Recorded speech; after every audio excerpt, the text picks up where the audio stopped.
You pour your heart into your team, yet they seem more committed to their paychecks than your vision. Every initiative you launch feels like pushing water uphill, while you watch other leaders inspire unwavering devotion from people who would walk through fire for them. I am Napoleon Bonaparte, the leader who transformed ordinary soldiers into an army so loyal they followed me from the peaks of glory to the depths of exile, and back again. What I discovered about building unshakable loyalty will transform how you lead, giving you the power to inspire the kind of devotion that withstands any storm and endures beyond any setback. The same principles that created bonds stronger than blood between emperor and soldier can forge unbreakable loyalty in any modern organization or relationship. But first, like this video, subscribe for more imperial wisdom, and comment your location below.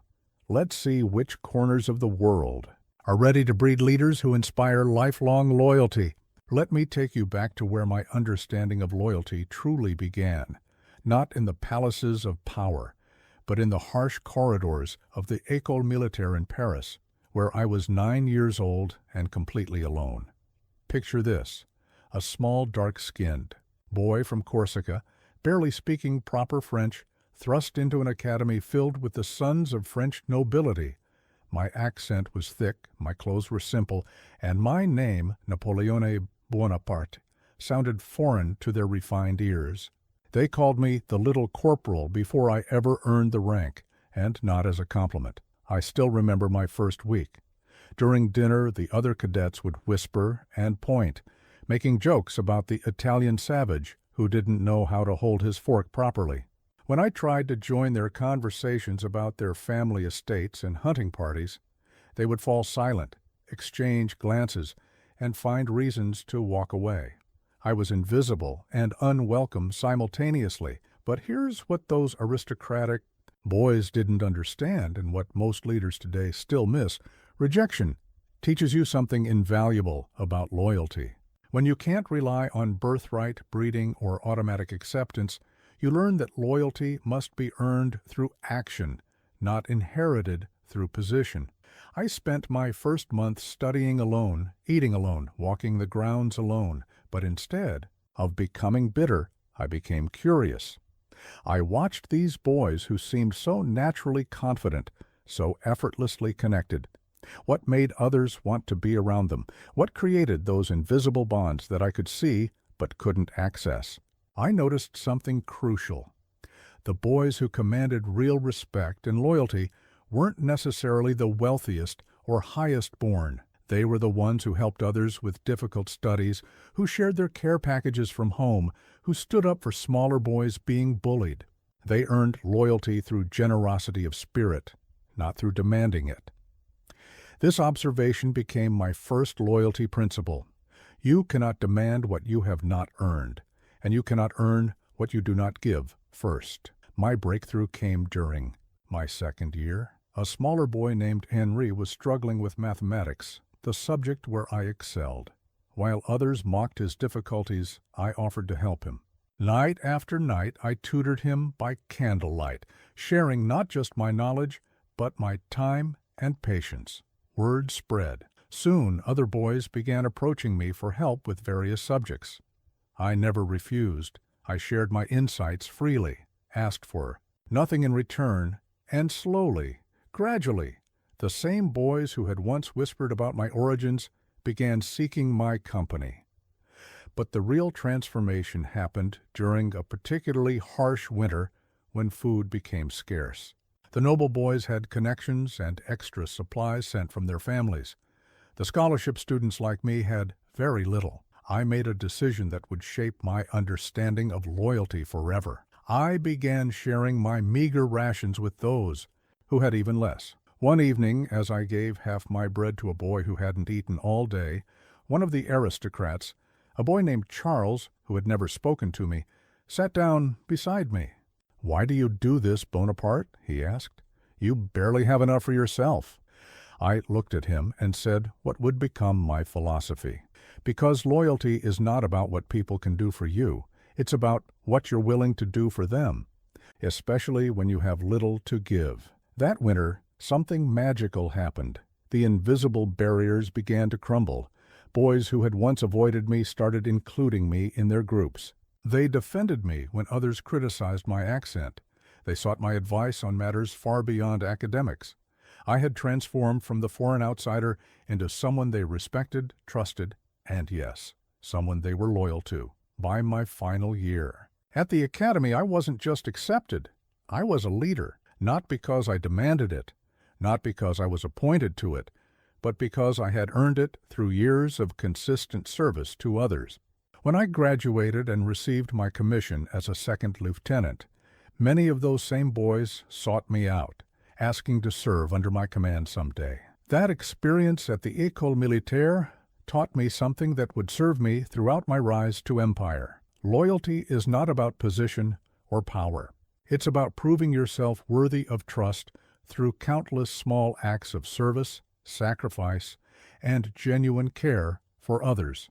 The outsider who becomes indispensable does so not by changing who they are, but by consistently demonstrating who they are through their actions. This is why I could later inspire farmers' sons and shopkeepers' children to follow me across Europe.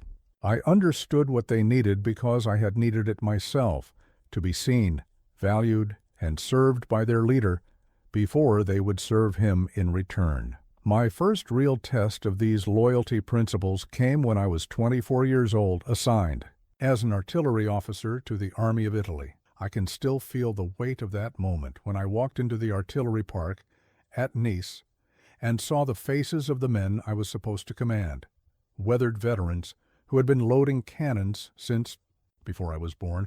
These weren't academy boys impressed by theoretical knowledge. These were hard men who had survived real battles, who had seen officers come and go, and who could spot a pretender from 100 yards away. The sergeant, a grizzled man named Junot, with scars across his hands from years of handling hot cannon. Barrels looked me up and down with barely concealed skepticism. "So," he said, his voice carrying the authority that comes from genuine experience, "you're our new artillery expert." The way he said "expert" made it clear what he thought of book-learned. Officers who had never heard a cannon fire in anger. I had a choice in that moment. I could have pulled rank, demanded respect based on my commission, reminded them that I was their superior officer. Many young lieutenants would have done exactly that, but my years as an outsider had taught me something different. Instead, I walked over to the nearest cannon, a 12-pounder that had seen better days, and began examining it closely. I ran my hands along the barrel, checked the carriage, inspected the touch hole. Then I did something that surprised them. I asked questions. "Sergeant Junot," I said, "this cannon's been through some campaigns. Tell me about its temperament. Does it pull left? How's the recoil mechanism holding up?" The change in his expression was immediate. Here was an officer who understood that the gun crew knew their weapon better than any manual could teach. For the next hour, I listened as these men shared their hard-won knowledge about each piece of artillery, their quirks, their maintenance needs, their performance in different weather conditions. But listening wasn't enough. I knew I had to prove myself through action, not just interest. The next morning, I arrived before dawn and began personally inspecting every piece of equipment.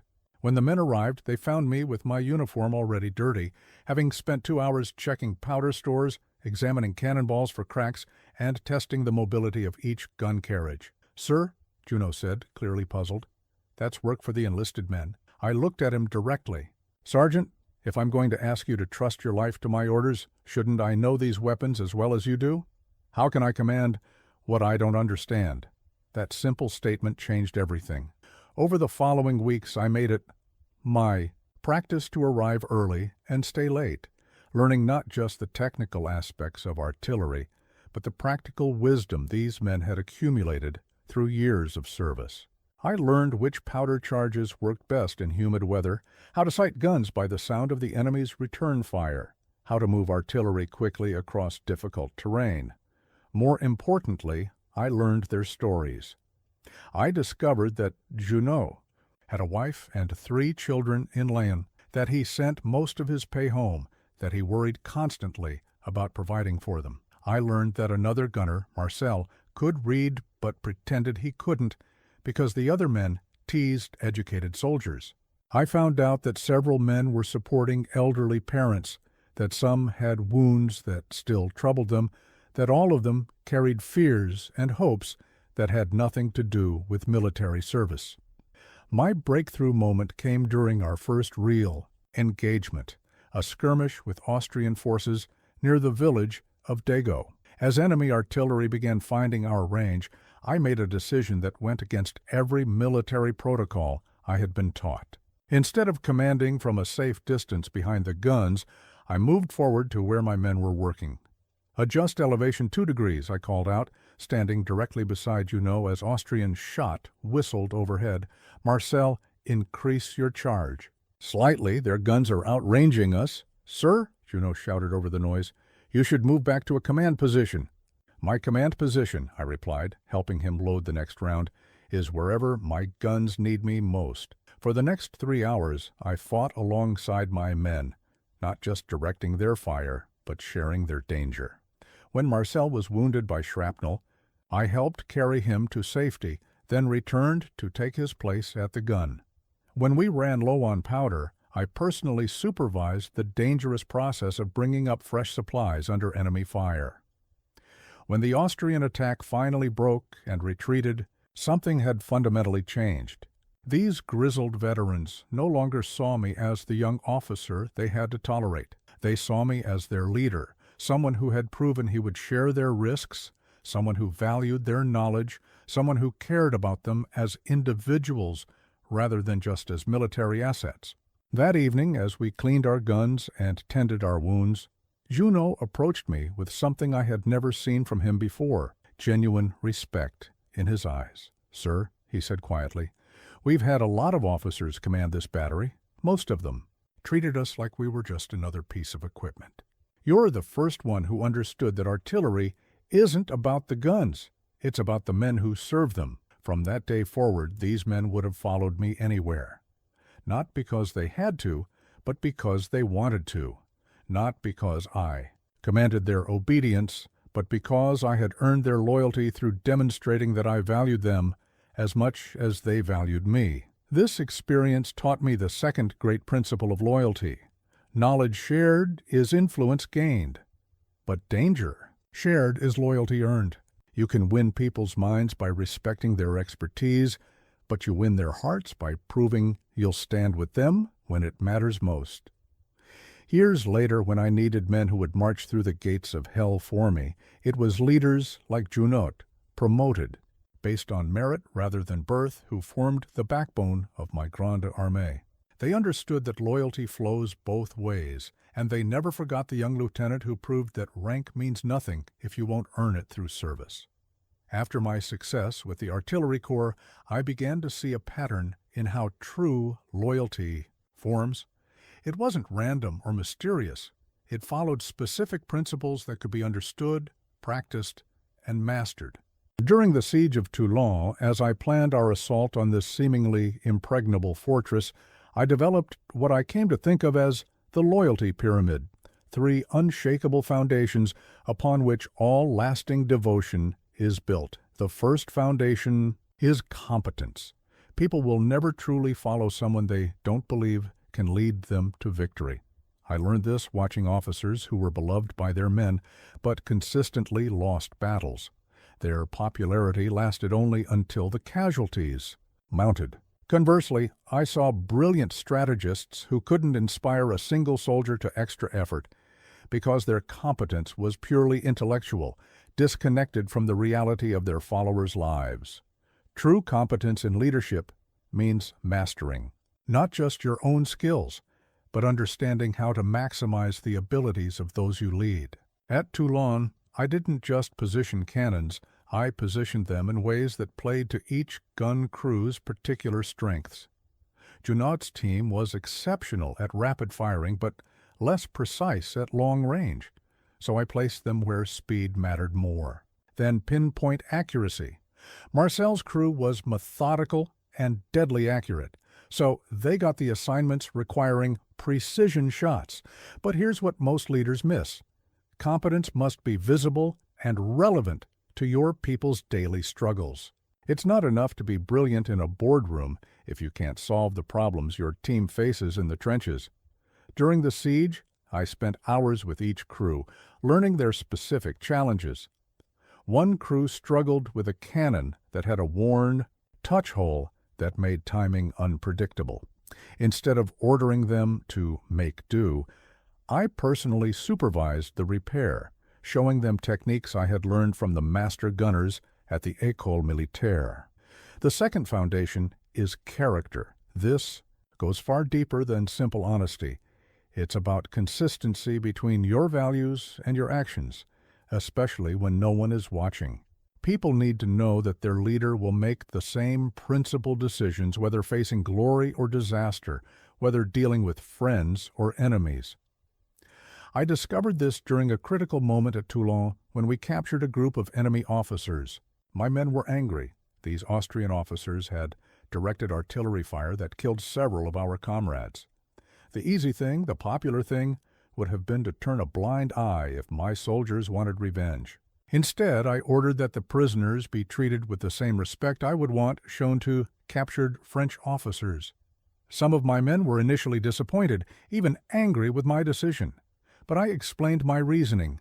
Today, we show mercy to their officers.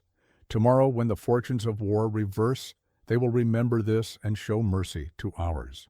More importantly, you will know that your leader's principles don't change based on circumstances. That decision rippled through the ranks in ways I hadn't expected. Word spread that their commander was a man whose word could be trusted, whose principles were solid, who would treat them fairly even in difficult situations. Character, I learned, isn't just about big moral decisions. It's about the countless small choices that reveal who you really are when pressure mounts. The third foundation is connection. This is perhaps the most misunderstood aspect of loyalty. It's not about being friends with everyone you lead. That's neither possible nor desirable. Instead, it's about creating genuine human bonds based on mutual respect, shared purpose, and individual recognition. Connection means seeing people as complete human beings, not just as functions in your organization. During the siege, I made it my practice to learn something personal about every man in my command. Not in a calculated way, but because I genuinely cared about their lives beyond their military service. I knew that Private Dubois was teaching himself to read during his off-duty hours because he wanted to write letters to his mother. I knew that Corporal Rousseau was worried about his brother who served in the infantry. I knew that Sergeant Antoine collected pressed flowers to send to his daughter because she loved botanical specimens. This knowledge wasn't just interesting, it was powerful. When Dubois struggled with a particularly difficult manual, I brought him books from my personal collection and spent time helping him with challenging passages. When Rousseau received word that his brother was wounded, I arranged for him to visit the field hospital. When Antoine found a rare flower near our position, I made sure he had proper materials to preserve it for his daughter. These weren't grand gestures. They were simple human acknowledgments that these men had lives and dreams beyond their military duties. But the impact was profound. They knew their commander saw them as individuals, cared about their personal welfare, and would invest time and energy in their individual success. The genius of the loyalty pyramid is that each foundation reinforces the others. Competence without character leads to short-term results but long-term betrayal. Character without competence leads to beloved failure. Connection without the other two becomes mere popularity that dissolves under pressure. But when all three foundations are solid, they create something unshakable. At Toulon, I watched this pyramid in action. My men followed my tactical orders because they trusted my competence. They believed in our mission because they trusted my character. They gave their maximum effort because they trusted that I valued them as individuals.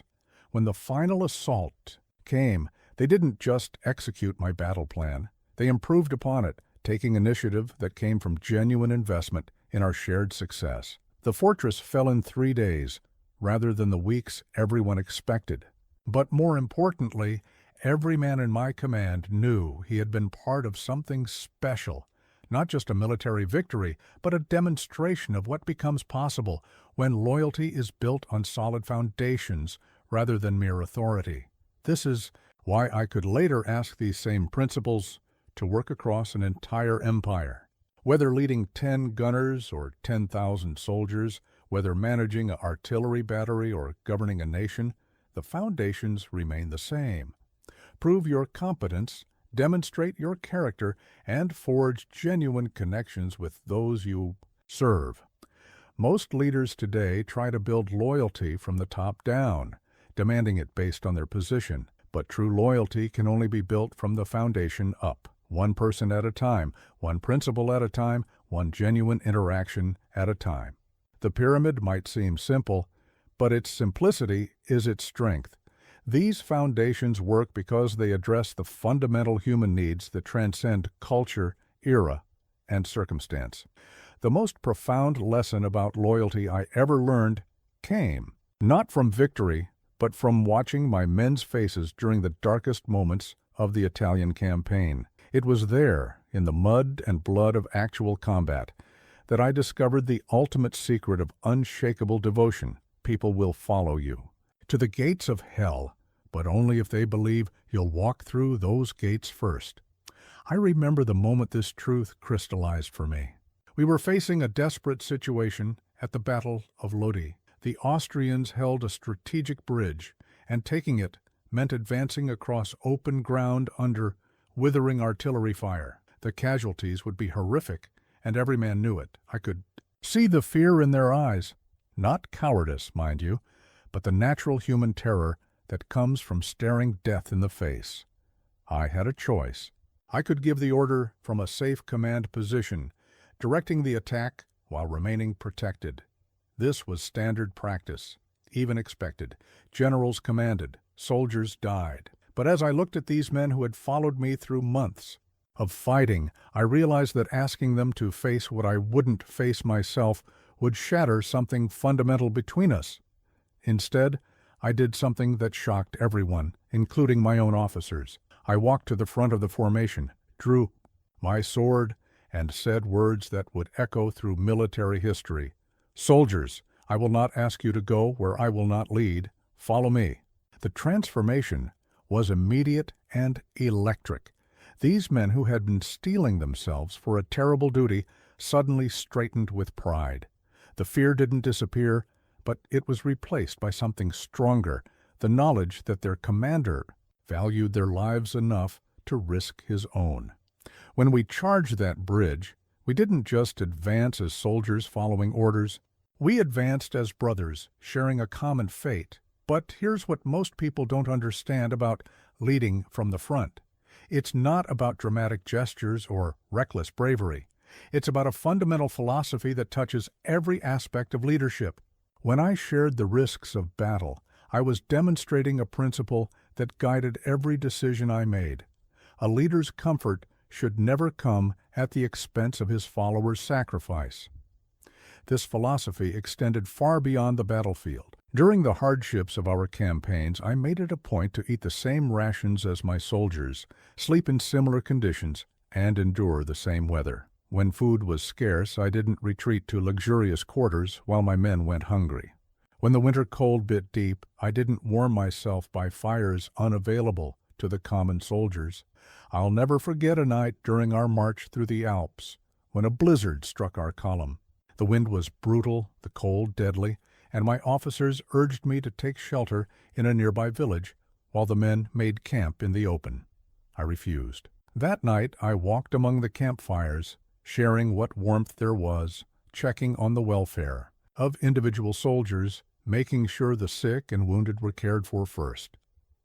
One young conscript, barely 18 and far from home, was shivering uncontrollably despite wrapping himself in every piece of cloth he owned. Without hesitation, I took off my own cloak, the warm, well-made cloak that marked my rank, and placed it around his shoulders. An emperor, I told him, is only as warm as his coldest soldier. Word of that gesture spread through the entire army faster than any official bulletin. By morning, every man knew that their commander had given his cloak to a freezing conscript. But more importantly, they understood what it meant. Their welfare mattered more to me than my own comfort. This is the secret that modern leaders miss. They think shared sacrifice means occasionally working late or giving up a bonus. But true shared sacrifice means being willing to give up anything, comfort, safety, privilege, even life itself, for the welfare of those you lead. It means your followers' needs come before your own, consistently and visibly. The impact of this philosophy was profound. My soldiers didn't just respect me. They loved me with a fierce devotion that transcended military discipline. They called me le petit caporal, the little corporal, not as mockery, but as a term of endearment. I was their emperor, but I was also their comrade, someone who had proven time and again that I would never ask them to bear what I wouldn't bear myself. This devotion manifested in ways that astonished even me. During battles, men would fight, not just for France or for glory, but to protect their emperor who stood among them. When I was knocked from my horse at Austerlitz, 3 soldiers immediately formed a protective circle around me, willing to die, rather than let harm come to the leader who had shared their dangers. But the most powerful demonstration of this principle came during my return from Elba. When I landed in France with just a handful of supporters, the government sent the 5th Regiment to arrest me. These were men I had never personally commanded, soldiers who owed me no particular loyalty. Yet when I walked toward them alone and unarmed, speaking directly to their hearts about shared service and sacrifice, they threw down their weapons and joined my cause. Why? Because even soldiers who had never served under me had heard the stories. They knew I was the general who ate soldiers' bread, who slept on frozen ground, who bled beside his men. They had served under officers who demanded sacrifice while avoiding it themselves, and they recognized something different in a leader, who had proven his willingness to share any hardship he asked others to endure. This principle applies beyond military leadership.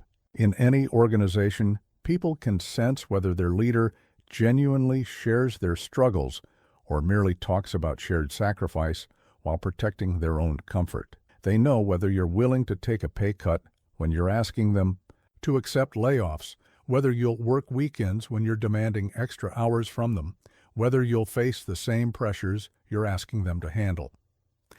The uncomfortable truth is this: people will never be truly loyal to a leader who expects them to sacrifice what the leader won't sacrifice. But they will follow to the ends of the earth someone who proves through consistent action that their welfare matters more than the leader's own comfort. When you lead from the front, when you share genuine sacrifice, you transform followers into something far more powerful. Believers. They stop working for you and start working with you. They stop following orders and start sharing mission. They stop being subordinates and become allies in a cause larger than any individual. This is why my soldiers would later endure the horrors of the Russian winter, why they would march impossible distances, why they would charge impossible positions. Not because they had to, but because they knew their emperor would be right there beside them, sharing every hardship, facing every danger, proving once again that their lives mattered to him as much as his own.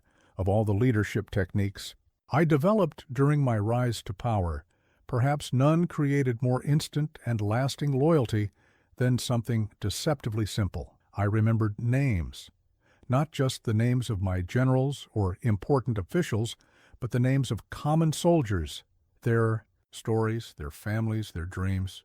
This wasn't a trick or a calculated manipulation.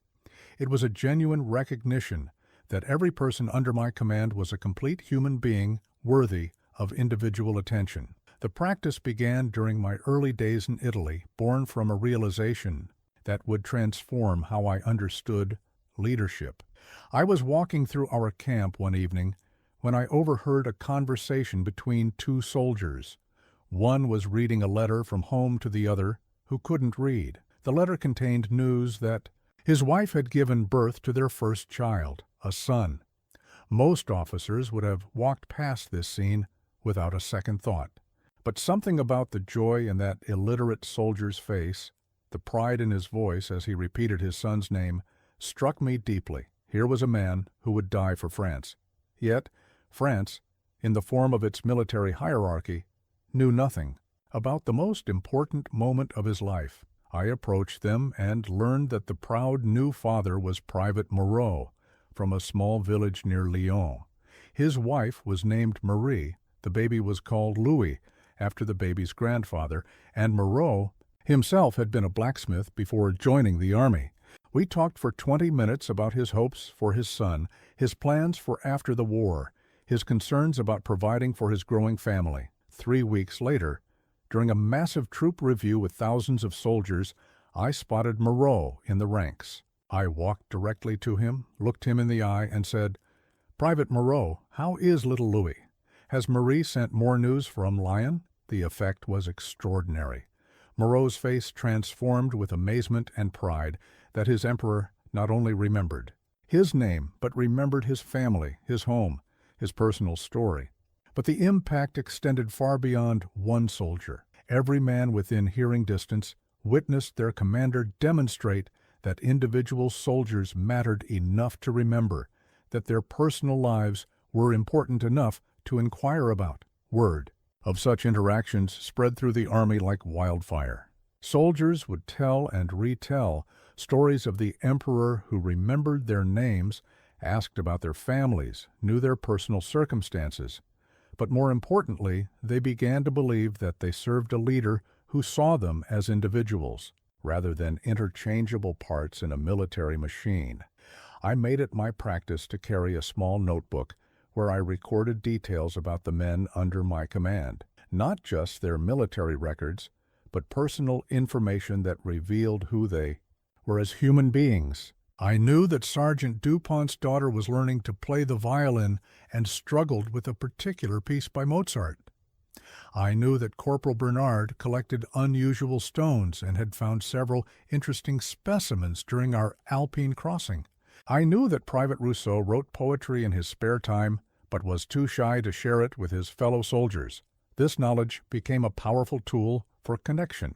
When I encountered these men again, I could ask specific questions that showed I remembered them as individuals. "Dupont, has your daughter mastered that Mozart piece yet?" "Bernard, did you find any interesting stones during our march through Piedmont?" "Rousseau, are you still writing those poems? I'd be honored to read one someday." But the real power of remembering names goes deeper than creating good feelings. When people know that their leader sees them as individuals, they begin to see themselves as individuals with unique value rather than anonymous members of a crowd. This transforms their relationship with the organization and with their own potential. I learned this during a particularly difficult siege when morale was low and casualties were mounting.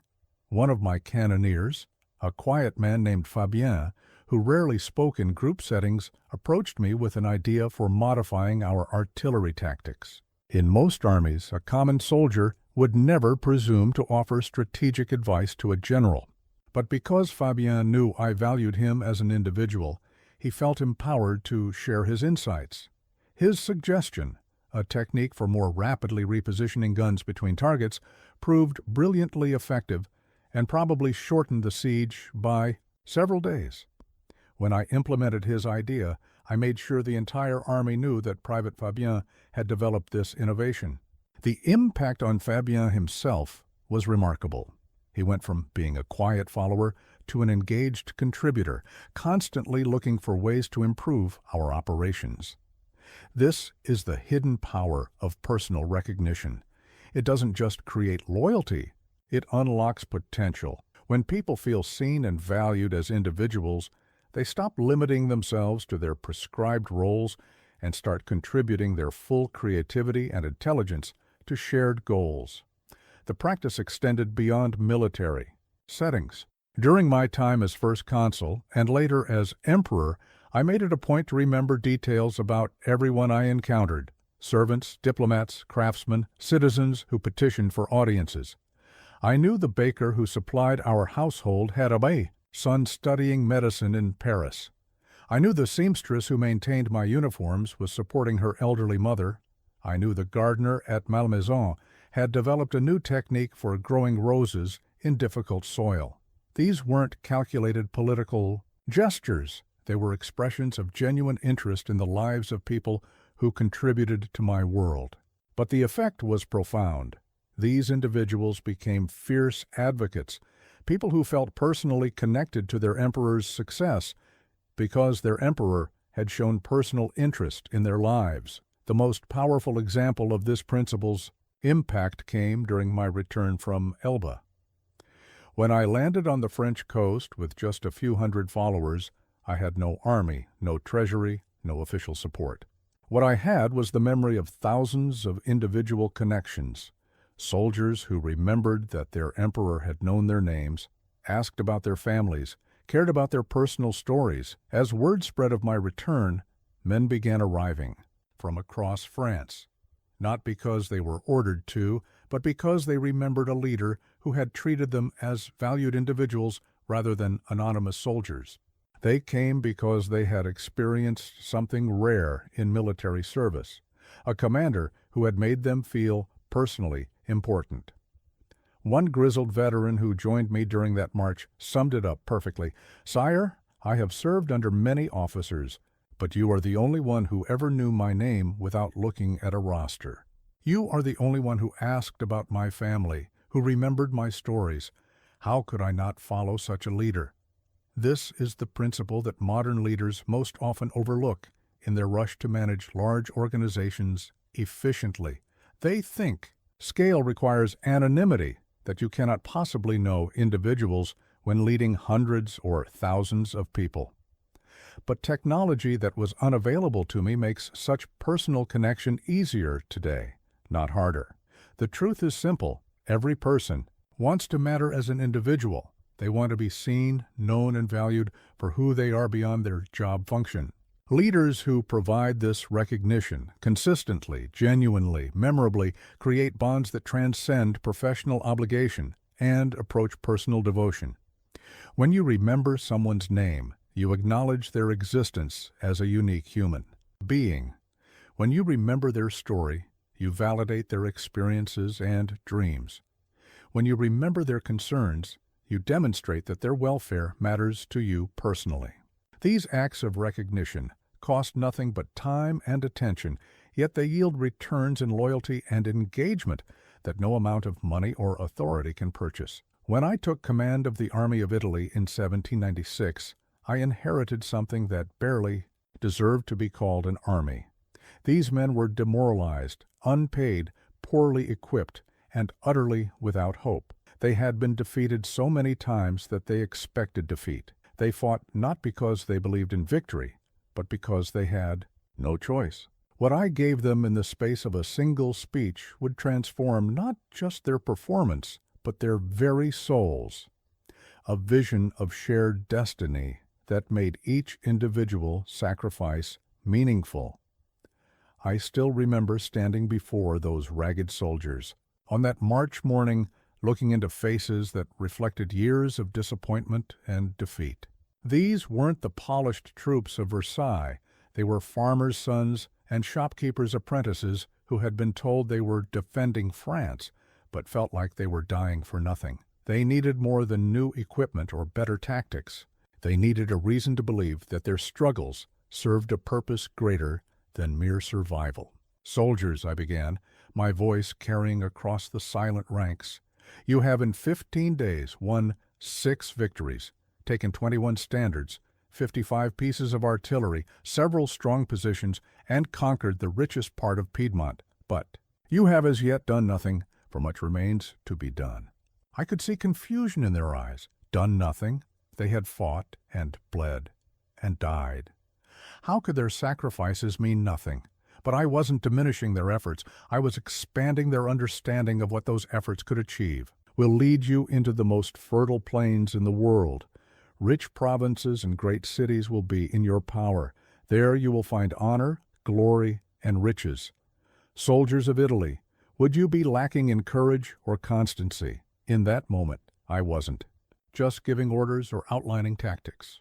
I was painting a picture of a future where their individual sacrifices would add up to something magnificent, not just military victory, but transformation of their own lives and the lives of their families back home. I was showing them how their current struggles connected to a destiny worthy of their blood and courage. The transformation was immediate and profound. Men who had been trudging through their duties with grim resignation suddenly stood straighter. Eyes that had been dulled by disappointment began to shine with possibility. I had given them something that military discipline alone could never provide, a vision of shared destiny that made their individual contributions meaningful. But here's what most leaders misunderstand about vision casting. It's not about grand rhetoric or inspiring speeches. It's about connecting the daily struggles of individual people to outcomes that matter deeply to them personally. The vision must be both larger than any individual and personally meaningful to every individual. I learned this by paying attention to what my soldiers talked about around their campfires. They didn't dream about abstract concepts like glory or honor. They dreamed about returning home with enough money to buy land, to marry their sweethearts, to provide better lives for their families. They dreamed about being respected in their villages, about their children having opportunities they themselves had never known. So when I spoke about conquering the rich provinces of Italy, I wasn't just talking about military objectives. I was talking about captured artillery that could be sold for prize money, about wealthy cities that would yield plunder to be shared among the victorious troops, about lands that would provide opportunities for advancement and enrichment. I connected military success to personal transformation in ways that made every battle feel like an investment in their own futures. This principle extended far beyond military campaigns. When I later became first consul and then emperor, I used the same approach to unite an entire nation behind shared purposes. I didn't just tell the French people we would build an empire. I showed them how empire building would create opportunities for their sons to rise based on merit rather than birth, how it would bring prosperity to their communities, how it would make France the most respected nation in the world. The genius of effective vision casting is that it transforms individual effort from obligation into investment. When people understand how their daily work contributes to outcomes they personally desire, they stop merely doing their jobs and start pursuing their destinies. The vision becomes a bridge between where they are and where they want to be, with each day's effort bringing them closer to personal transformation. I saw this principle work miraculously during our Egyptian campaign. Here I was asking French soldiers to march across deserts, to fight in conditions unlike anything they had ever experienced, to endure hardships that would have broken lesser men. But I didn't present this as mere military necessity. I painted it as an opportunity to walk in the footsteps of Alexander the Great, to bring the light of French civilization to lands steeped in ancient mystery, to become part of history itself. Soldiers, I told them as we stood before the pyramids, 40 centuries look down upon you. I wasn't just motivating them for battle. I was connecting their individual courage to the grand sweep of human history, making each man feel that his actions would echo through the ages. They weren't just fighting for territory, they were writing themselves into immortality. The results were extraordinary. Men who had never imagined leaving their native villages became explorers and conquerors. Soldiers who had thought of themselves as simple peasants began to see themselves as agents of destiny. The vision didn't just change what they did, it changed who they believed themselves to be. But the most powerful aspect of shared destiny is that it creates loyalty that survives temporary setbacks. When people are invested in a vision larger than immediate circumstances, they can endure defeats, hardships, and disappointments that would break those merely following orders. I witnessed this during our retreat from Moscow. By any rational calculation, my soldiers should have abandoned me. We were defeated, freezing, starving, thousands of miles from home, with enemy armies pursuing us. Yet many of these men continued to follow me, not because they had to, but because they still believed in our shared destiny. They understood that temporary defeat didn't negate the larger vision. It was simply a chapter in a larger story that we would write together. The key to creating this kind of enduring loyalty through vision is ensuring that the vision is genuinely shared, not just imposed from above. The best visions emerge from understanding what your people truly desire, and then showing them how working together can achieve those desires more effectively than individual effort ever could. This is why I spent so much time listening to my soldiers, understanding their hopes and fears, learning what they wanted for themselves and their families. The vision I cast wasn't just my personal ambition projected onto others, it was a synthesis of their individual dreams into a collective possibility that none of them could achieve alone, but all of them could achieve together. When you can show people that their individual sacrifices serve not just your purposes, but their own deepest desires, you transform the entire nature of leadership. You stop being someone who demands effort and become someone who provides opportunity. You stop being a commander and become a guide toward destinations your followers actually want to reach. This is the secret that has sustained my memory long after my military defeats. I gave ordinary people a vision of themselves as extraordinary, and then I provided the path by which that vision could become reality. When someone does that for you, when they show you a version of yourself greater than you dared imagine and then help you become that person, the loyalty they earn transcends professional obligation and approaches something like love. Nothing I did created more transformative loyalty than revolutionizing how advancement worked in my armies and government. When I declared that every soldier carries a marshal's baton in his knapsack, I wasn't just making a memorable phrase, I was fundamentally changing the relationship between leaders and followers by proving that exceptional service would be rewarded with exceptional opportunity, regardless of a person's origins. The traditional military system I inherited was built on aristocratic privilege. Officers were appointed based on birth, wealth, and social connections rather than competence or courage. A brilliant sergeant from a peasant family could serve with distinction for decades and never advance beyond the enlisted ranks, while an incompetent duke's son could purchase a colonel's commission without ever seeing battle. This system didn't just waste talent. It bred resentment and cynicism that poisoned morale throughout the ranks. I understood instinctively that this had to change, not just for moral reasons, but for practical ones. If I wanted men to fight with maximum effort, they needed to believe that extraordinary performance would lead to extraordinary rewards. They needed to see advancement as achievable through merit rather than impossible due to circumstances of birth.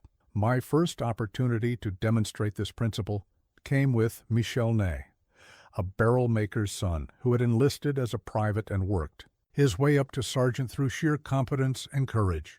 Under the old system, Ney would have remained a sergeant for life regardless of his abilities. But I saw something special in this red-haired fighter, tactical brilliance, infectious courage, and the kind of leadership that inspired men to follow him into impossible situations. I promoted Ney rapidly based purely on performance. Sergeant to lieutenant, to captain to major to colonel. Each promotion earned through demonstrated excellence in increasingly challenging assignments. Other officers grumbled about this upstart common soldier advancing so quickly, but I made it clear that results, not bloodlines, would determine advancement in my army. The transformation in Ney himself was remarkable. When he realized that his efforts could actually change his life rather than just fulfill obligations, his performance reached levels I had never seen. He began studying strategy with the intensity of a scholar, seeking out additional responsibilities, proposing innovative tactics, and inspiring his men to achievements that seemed impossible. But the greater transformation was in every soldier who witnessed Ney's rise. They began to understand that their emperor rewarded excellence wherever he found it. Men who had accepted their station as permanent suddenly started striving for improvement. Sergeants began studying the duties of lieutenants. Corporals started learning the responsibilities of sergeants, and private soldiers began developing the skills of corporals. The entire army became a meritocracy, where individual potential could flourish. I didn't just change how promotion worked, I changed how people saw themselves and their possibilities. This principle extended far beyond military ranks. When I became first consul, I applied the same merit-based approach to civilian government. I appointed ministers, prefects, and administrators based on competence rather than connections. Brilliant lawyers, talented engineers, and capable administrators found themselves elevated to positions that would have been impossible under the quiet, old aristocratic system. Take Lazare Carnot, the organizer of victory, who revolutionized our military logistics. He came from a middle-class family and would never have reached high position under the monarchy.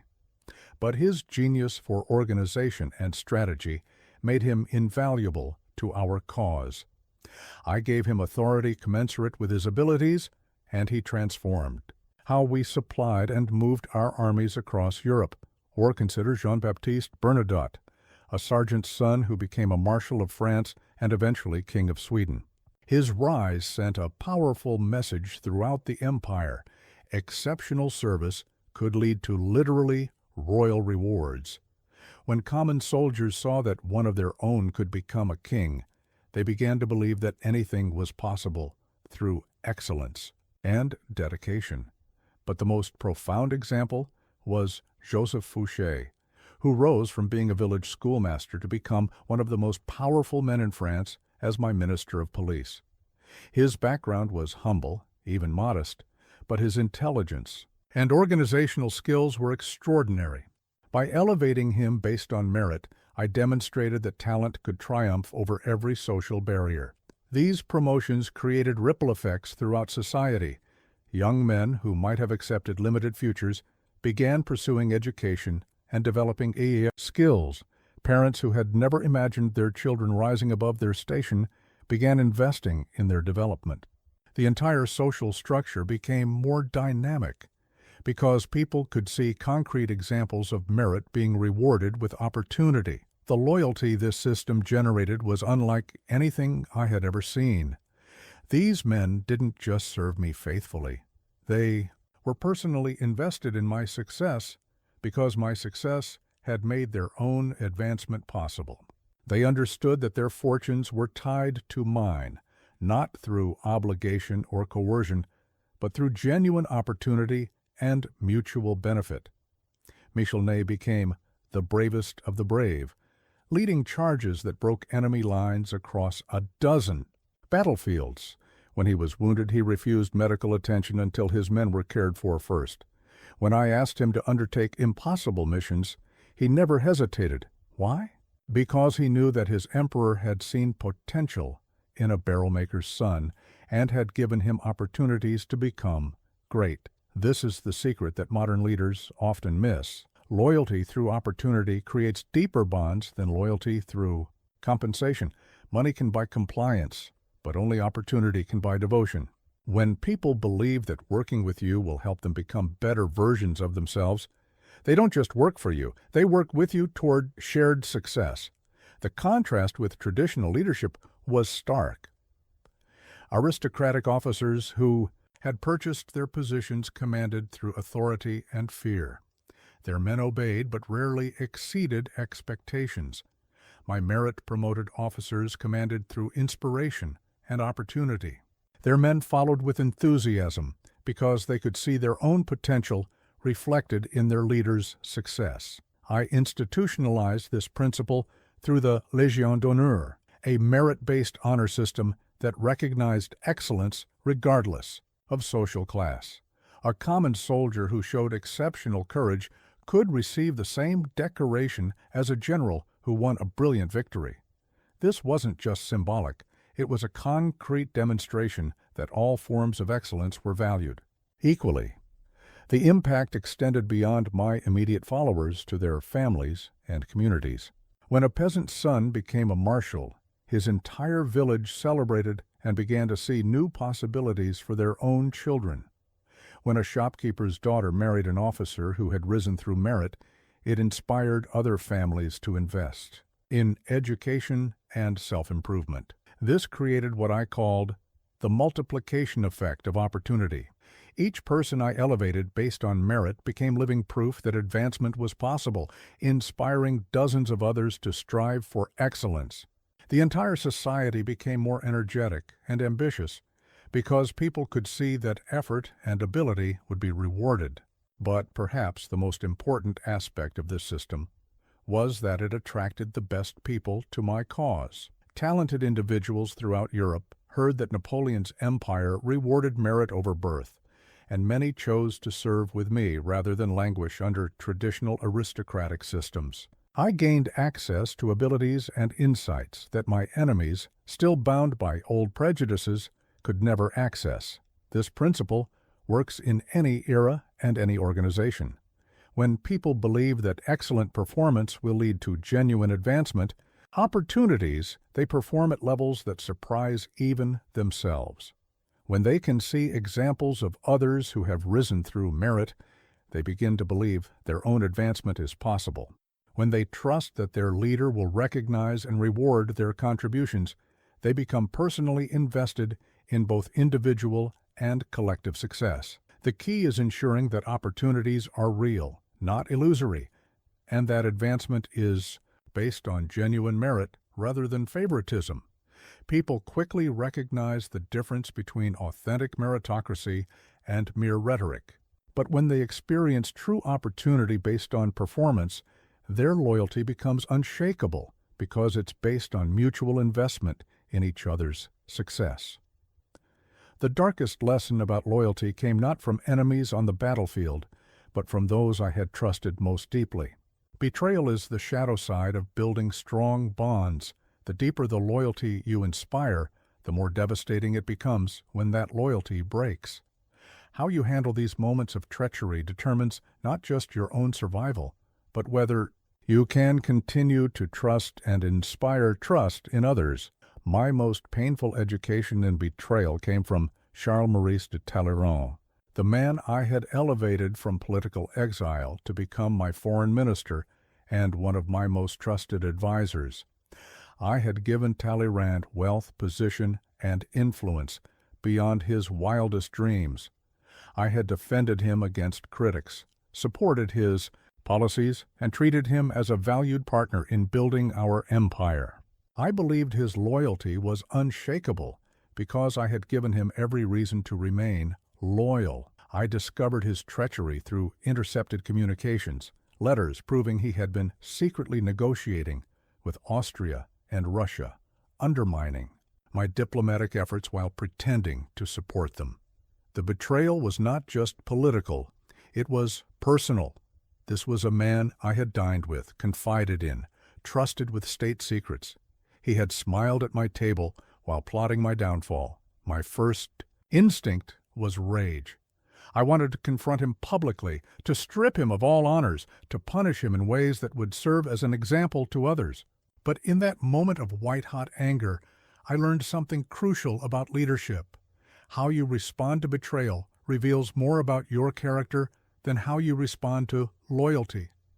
The way you handle treachery determines whether it destroys your ability to trust or teaches you to trust more wisely. Instead of public destruction, I chose a different path. I called Talleyrand to a private meeting and laid out the evidence of his duplicity. I watched his face as he realized his betrayal had been discovered, saw him calculate whether to deny or confess. When he offered weak justifications for his actions, I cut him short. "Talleyrand," I said, "you are shit in a silk stocking." But then I did something that surprised him. I didn't destroy him. I removed him from his position quietly, allowed him to retain his dignity and most of his wealth, and made it clear that while our partnership was over, I would not make him an enemy if he chose not to make me one. This measured response accomplished several things that immediate revenge could never have achieved. First, it demonstrated to everyone watching that I could handle betrayal without losing my composure or becoming vindictive. Second, it showed potential future betrayers that treachery would have consequences, but not necessarily catastrophic. Ones which actually encouraged honesty from others who might be tempted to hide their doubts rather than express them openly. Most importantly, it proved to myself and my remaining supporters that I could survive betrayal without becoming cynical or paranoid. I refused to let Talleyrand's treachery poison my ability to trust others or inspire their trust in return. But the deeper lesson came from analyzing why the betrayal had occurred in the first place. Talleyrand hadn't betrayed me out of sudden malice or random greed. He had betrayed me because he had lost faith in my ultimate success and had decided to position himself for what he saw as my inevitable downfall. His treachery was born from fear, not evil. This realization taught me something profound. Most betrayals aren't personal attacks. They're desperate attempts by frightened people to protect themselves when they believe their leader can no longer protect them. Understanding this doesn't excuse betrayal, but it helps you respond to it more strategically and less emotionally. I began paying closer attention to signs that loyalty was weakening before it broke entirely. I learned to recognize when followers were losing confidence in our shared mission, when they were beginning to doubt our chances of success, when they were starting to calculate alternative paths for their own survival. Often, addressing these concerns directly could prevent betrayal from ever occurring. Another painful but instructive betrayal came from Marshal Ney during my return from Elba. Louis the Vascardini VIII had sent Ney to arrest me, and initially Ney accepted this mission. The man I had called the bravest of the brave, whom I had elevated from common soldier to marshal, was prepared to betray me to curry favor with the restored monarchy. But this betrayal had a different ending. When Ney actually encountered me and my small band of followers, something in him changed. Perhaps he remembered the opportunities I had given him, the trust I had shown him, the victories we had shared. Instead of arresting me, he threw his arms around me and declared, "The eagle has landed." His regiment joined my cause, and Ney remained loyal through the 100 Days campaign. This taught me that betrayal isn't always permanent. Sometimes people betray not from fundamental disloyalty, but from temporary fear or confusion. Creating opportunities for redemption, while maintaining appropriate caution, can sometimes restore bonds that seemed permanently broken. The most important principle I learned about handling betrayal is this: you must respond in ways that preserve your ability to continue building loyalty with others. If you become paranoid and suspicious, if you start treating all followers as potential betrayers, you poison the very relationships that sustain leadership. The betrayers win not just by leaving you, but by making you incapable of inspiring others to join you. I developed what I call the surgical response to betrayal. Remove the disloyal person swiftly and completely, but do so in ways that demonstrate your principles rather than your wounds. Show others that betrayal has consequences, but also show them that you remain capable of trust, generosity, and fair dealing. This approach served me well during the chaos of my final downfall.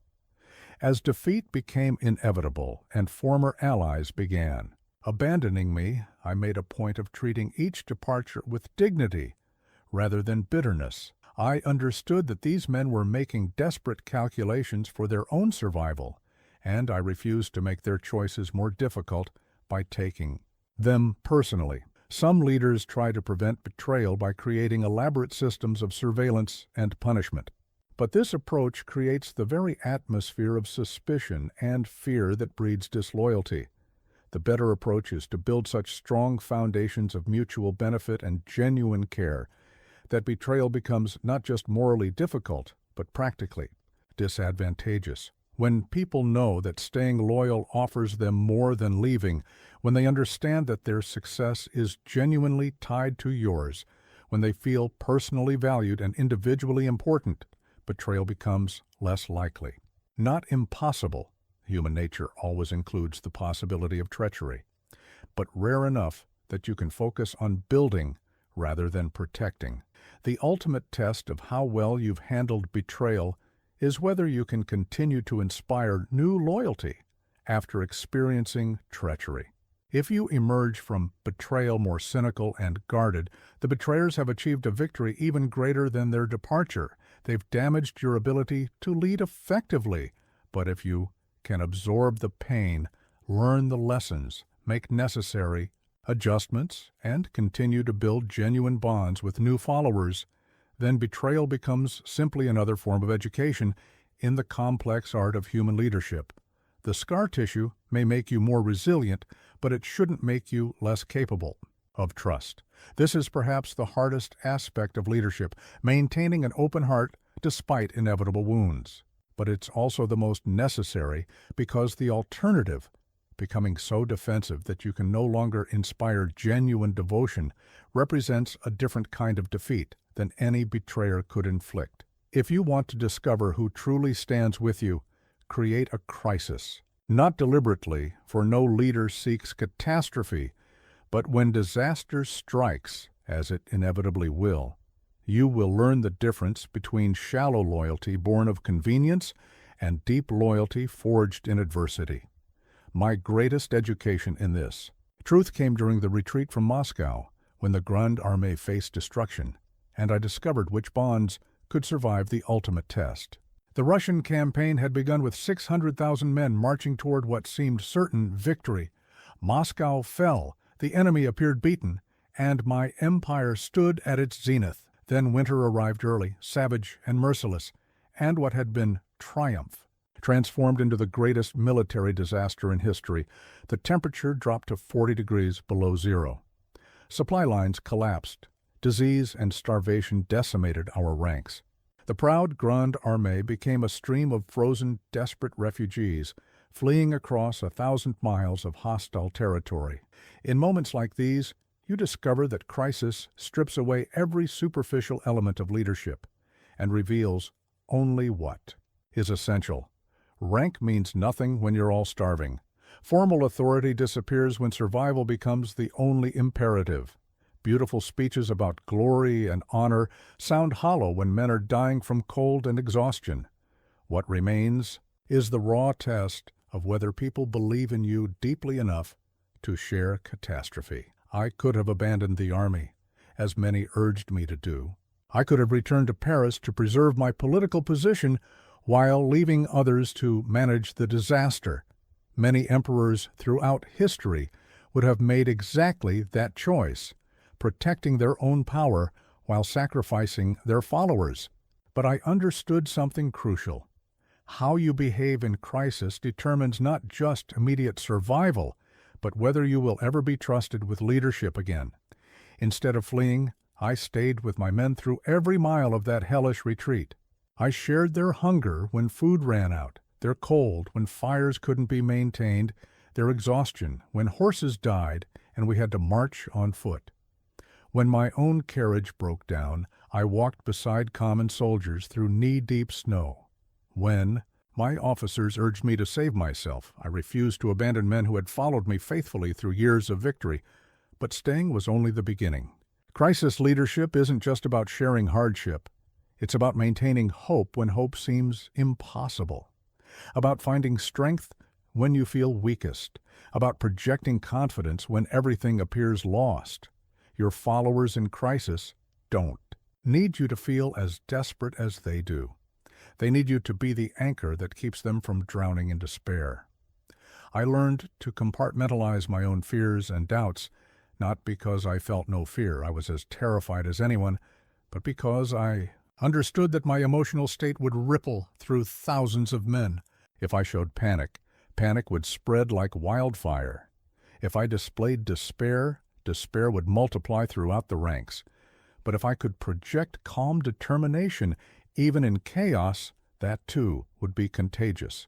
During the worst moments of the retreat, when men were dropping from exhaustion and enemy cavalry harassed our flanks, I made it my practice to move through the columns, speaking with individual soldiers, checking on the wounded, sharing whatever encouragement I could offer. I wasn't just maintaining morale, I was demonstrating that we were still a unit, still bound together, still committed to mutual survival rather than individual escape. The most profound moment came during a blizzard near Smolensk when a young soldier from Provence collapsed in the snow, too weak to continue. Other men were walking past him, focused only on their own survival. I stopped, helped him to his feet, and personally supported him for the next several miles until he recovered enough strength to walk on his own. Word of this gesture spread through the entire army faster than any official order. Here was their emperor, who could have ridden in whatever warmth was available, instead helping a common soldier survive. The psychological impact was enormous. If their leader cared enough about individual lives to risk his own comfort and safety, then perhaps they could find the strength to care for each other. This is the secret of crisis leadership. You must become more committed to your followers' welfare, not less, when circumstances become desperate. Counterintuitively, the worse things get, the more generous you must become with your time, attention, and personal sacrifice.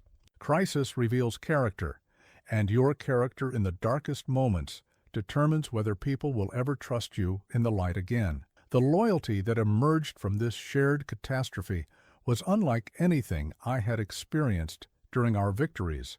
Men who survived the retreat became bound to me and to each other with bonds forged in the furnace of ultimate adversity. They had seen their leader at his worst moment and witnessed him choose their welfare over his own safety. They had experienced leadership that didn't abandon them when it would have been easier and safer to do so. Years later, when I faced political opposition in Paris, when military defeats mounted, when allies deserted and enemies gathered, the core of men who had survived Russia with me remained unshakably loyal. They had seen me tested by the worst crisis imaginable and had witnessed my response. Nothing I might face afterward could compare to what we had endured together. But the most important lesson wasn't about my followers' loyalty to me. It was about my own transformation as a leader. Crisis taught me that true leadership isn't about commanding from comfort and safety. It's about descending into the depths with your people and helping them find their way back to the light. It's about becoming more human, more accessible, more genuinely caring when circumstances would excuse you for becoming cold and calculating. I learned that people don't just want leaders who can manage success. They need leaders who can navigate failure without losing their essential humanity. They need to know that when everything falls apart, their leader won't abandon them to save himself. They need to see that dedication flows both ways, that the loyalty they show will be matched by the loyalty they receive. This principle applies far beyond military disasters. Every organization faces crises, economic downturns, competitive threats, internal failures, unexpected catastrophes. These moments reveal which leaders are truly committed to their people's welfare and which are simply using those people for their own advancement. The leaders who survive and thrive after crisis are those who demonstrate through their actions that their followers' well-being matters more than their own comfort. They don't lay off loyal employees while preserving executive bonuses. They don't abandon struggling team members while protecting their own positions. They don't sacrifice others to save themselves. Instead, they do what I learned to do in the snows of Russia. They move closer to their people in crisis, not farther away. They share sacrifice rather than imposing it. They become more present and accessible, not less. They use their position and resources to protect their followers rather than to insulate themselves from hardship. The profound irony is that this kind of crisis leadership, while demanding enormous personal cost, ultimately strengthens rather than weakens your position. People who see you suffer alongside them develop loyalties that transcend professional obligation. They become personally invested in your success because they have witnessed your investment in theirs. When the crisis passes, as crises eventually do, You emerge with something more valuable than whatever you lost, a core of followers who have seen you at your worst and chosen to remain with you. These people become the foundation upon which all future success is built, because they know your character has been tested by fire and proven worthy of trust. The retreat from Moscow nearly destroyed my empire, but it also revealed the unbreakable core of loyalty that no amount of victory could have created. In losing everything, I learned what truly mattered, not the obedience that comes from authority, but the devotion that comes from shared sacrifice and mutual commitment to each other's survival and success. The greatest mistake leaders make is believing they must inspire loyalty in everyone equally. This is both impossible and unnecessary. What you truly need is an inner circle, a small group of absolutely devoted followers who serve as the foundation for all broader loyalty. These individuals become your force multipliers, extending your influence far beyond what you could achieve alone and creating ripple effects that inspire devotion throughout your entire organization. I learned this principle while building my first war council, that intimate group of marshals and advisors who would help me conquer Europe. I discovered that selecting the right inner circle requires different criteria than choosing capable subordinates. Technical competence matters, but what matters more is a rare combination of absolute personal loyalty, complementary strengths, and the ability to inspire others on your behalf. The process of building this core began with careful observation during our Italian campaigns. I watched not just how individuals performed their duties, but how they behaved when they thought no one was watching, how they treated subordinates, how they responded to setbacks, and most importantly, how other people responded to them. I was looking for those rare individuals who possessed both exceptional ability and natural leadership magnetism. Take Joachim Murat, whose loyalty to me became legendary. I first noticed him during a cavalry charge at the Battle of Abukir, where he led his men with such courage and skill that it seemed almost supernatural. But what caught my attention wasn't just his tactical brilliance, it was how his presence transformed ordinary troopers into heroes. Men fought harder when Murat was leading them, not because they feared his disapproval, but because they didn't want to disappoint someone they genuinely admired. When I began elevating Murat within my inner circle, I wasn't just gaining a brilliant cavalry commander, I was gaining someone whose personal magnetism extended my influence throughout the entire cavalry corps. See, when Murat spoke about my plans or explained my vision, men listened with the same attention they would give to me personally. His loyalty to me became their loyalty to me, multiplied across thousands of soldiers. But building an effective inner circle requires more than collecting impressive individuals. You need people whose strengths complement each other and whose combined abilities cover your own weaknesses. I deliberately sought diversity in background, temperament, and expertise, understanding that unanimous agreement is less valuable than comprehensive perspective. Consider the contrast between Murat and Louis-Alexandre Berthier, my chief of staff. Murat was flamboyant, emotional, and inspiring, perfect for leading charges and motivating troops through personal example. Berthier was methodical, analytical, and detail-oriented, essential for translating strategic vision into operational reality. Alone, either man would have been incomplete as an advisor. Together, they provided both the inspirational leadership and systematic execution that complex campaigns required. The key to inner circle loyalty isn't just selecting the right people, it's creating bonds that transcend professional relationships and approach family-like devotion. This requires sharing more than just responsibilities. It requires sharing trust, vulnerability, and genuine personal investment in each other's success and welfare. I made it my practice to know these men not just as officers, but as human beings. I knew Berthier's struggles with his complicated life, his devotion to his mother, his passion for detailed map-making that bordered on obsession.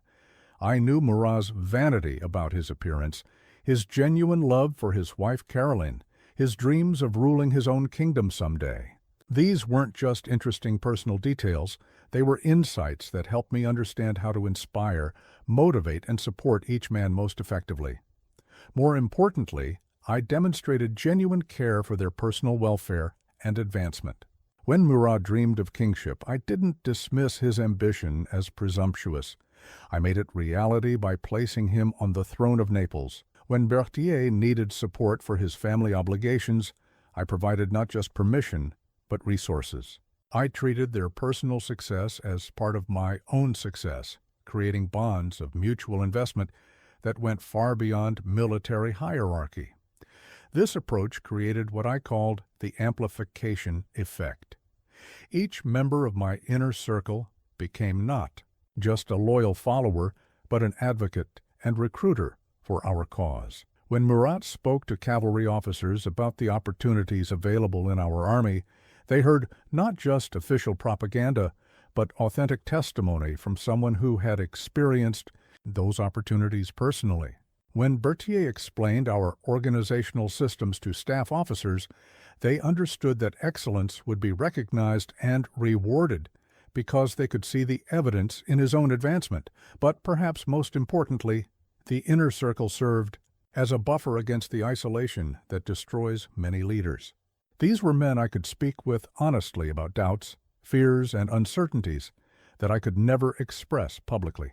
They provided not just professional counsel, but emotional support, helping me maintain perspective during both triumph and disaster. I remember a particularly dark moment during the Russian campaign when the magnitude of our disaster was becoming clear. Sitting around a campfire with Murat, Berthier, and a few other core loyalists, I was able to express doubts and fears that would have been catastrophic if shared more broadly. These men didn't judge my moments of weakness. They helped me work through them and emerge stronger. Their loyalty wasn't conditional on my perfection. It was deep enough to encompass my humanity. The inner circle also served as an early warning system for broader problems within the organization. Because these men had their own networks of loyal followers, they could detect shifts in morale, emerging problems, and potential threats long before they reached crisis levels. They became my eyes and ears throughout the Army, providing intelligence that formal reporting systems could never capture. But the most sophisticated aspect of inner circle management was succession planning. I understood that my core loyalists needed to see paths for their own continued advancement, not just rewards for current service. Each member of the inner circle was being prepared for greater responsibilities, larger commands, more significant roles in our expanding empire. This wasn't just good for them, it was essential for me, because it ensured that as my organization grew, it would be led by people whose loyalty was absolutely reliable. The challenge of inner circle leadership is maintaining the bonds that create extraordinary devotion while avoiding the trap of becoming isolated from broader organizational reality. Your closest advisors must have access to your genuine thoughts and feelings, but they must also remain connected to the people they lead on your behalf. The inner circle serves as a bridge between your vision and its execution throughout this organization. This is why I insisted that my marshals maintain close relationships with their own subordinates and continue leading from the front rather than retreating into comfortable staff positions. They remained effective members of my inner circle precisely because they stayed connected to the realities faced by common soldiers. The ultimate test of inner circle development is whether these relationships can survive both success and failure. Fair-weather loyalty dissolves when circumstances change, but bonds forged through genuine mutual investment and shared sacrifice endure through any crisis.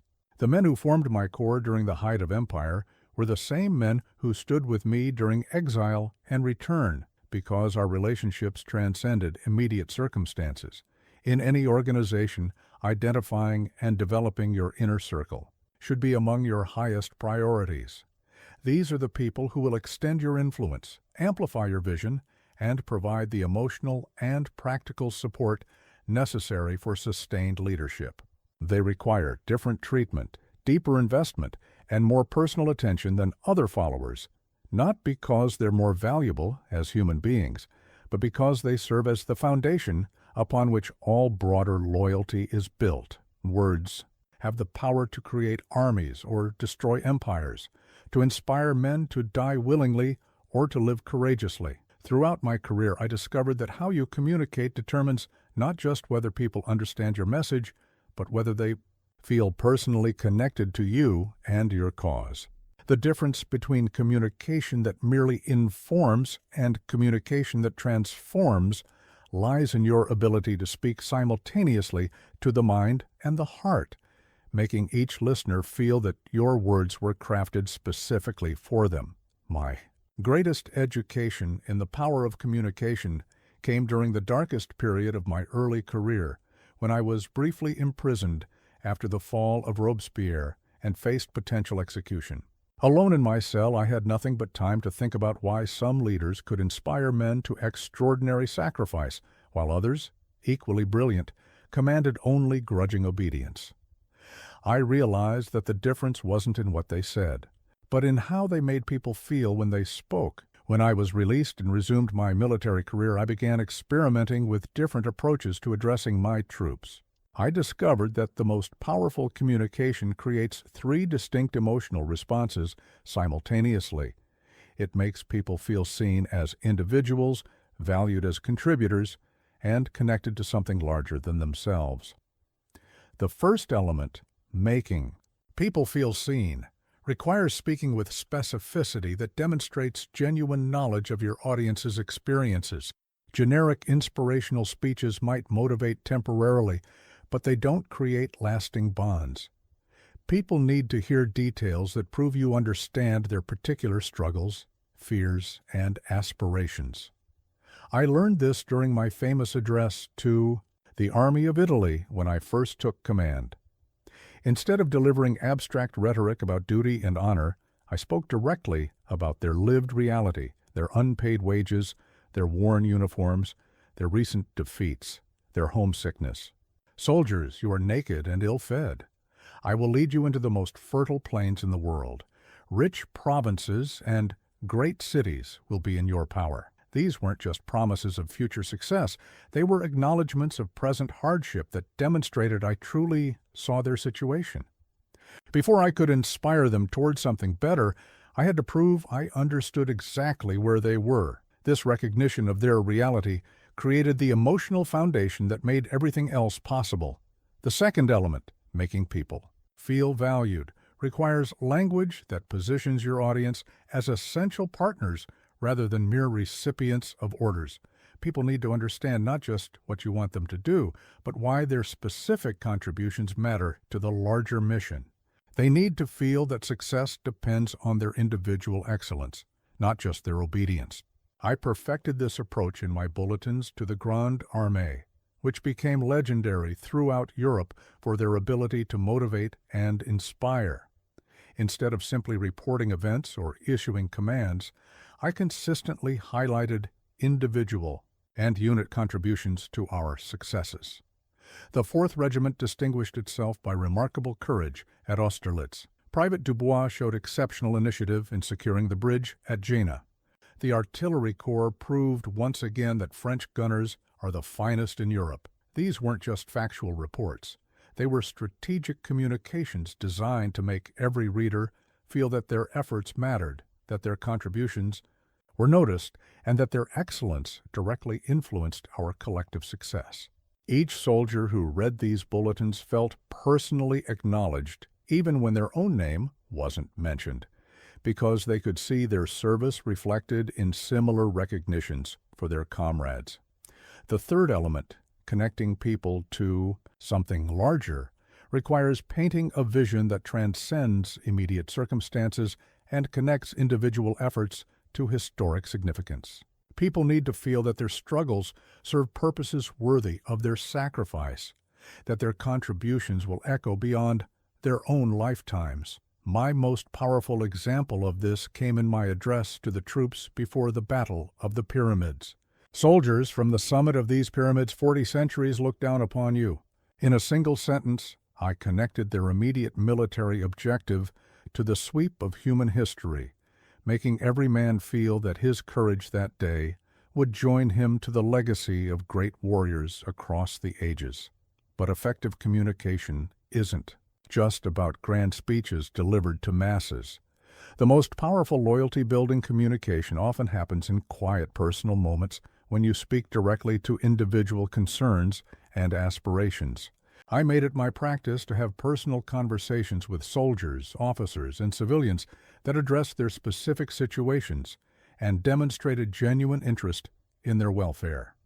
I remember a young lieutenant named Duroc who was struggling with self-doubt about his abilities as an officer. Rather than offering generic encouragement, I spoke specifically about his tactical insights during our recent campaign, referenced particular decisions he had made that impressed me, and explained exactly how his contributions had influenced our success.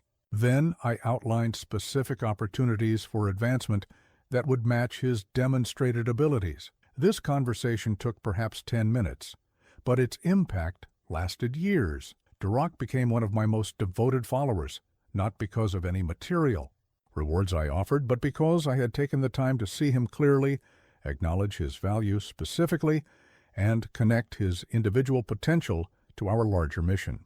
He felt heard, valued, and inspired, the 3 emotional foundations of unshakable loyalty. I also learned the importance of transparency in communication, even when sharing difficult truths. People can handle bad news far better than they can handle uncertainty or deception. When circumstances required difficult decisions or when setbacks occurred, I made it my practice to explain not just what was happening, but why and how we would respond. During the retreat from Russia, when morale was collapsing and rumors were spreading faster than facts, I issued regular bulletins that acknowledged our dire situation honestly, while maintaining focus on survival and eventual recovery. I didn't minimize the catastrophe, but I also didn't allow despair to flourish unchecked. I gave people the truth. They needed to make informed decisions while providing the leadership they needed to maintain hope. Perhaps most importantly, I discovered that the most powerful communication is bidirectional. True loyalty isn't built by speaking to people, but by speaking with them, creating opportunities for them to share their thoughts, concerns, and ideas, and then demonstrating through your responses that their input matters to you. I established regular practices for gathering feedback from all levels of my organization. I encouraged written communications from subordinates, held informal conversations during inspections, and created formal channels for suggestions and concerns. But more importantly, I made sure that people could see their input influencing my decisions when appropriate. When a sergeant suggested a modification to our artillery placement that improved our effectiveness, I implemented the change and publicly credited his insight. When a civilian administrator proposed a more efficient supply system, I adopted his recommendations and promoted him to oversee their implementation. These responses sent a clear message throughout the organization. Your ideas matter, your observations are valued, and contributing to our improvement will be recognized and rewarded. The ultimate test of communication mastery is whether your words continue to influence behavior even when you're not present to enforce compliance. When people have internalized your vision, adopted your values, and embraced your mission as their own, they begin making decisions based on what they believe you would want, not just what you have explicitly commanded. This level of communication creates something far more powerful than obedience. It creates alignment.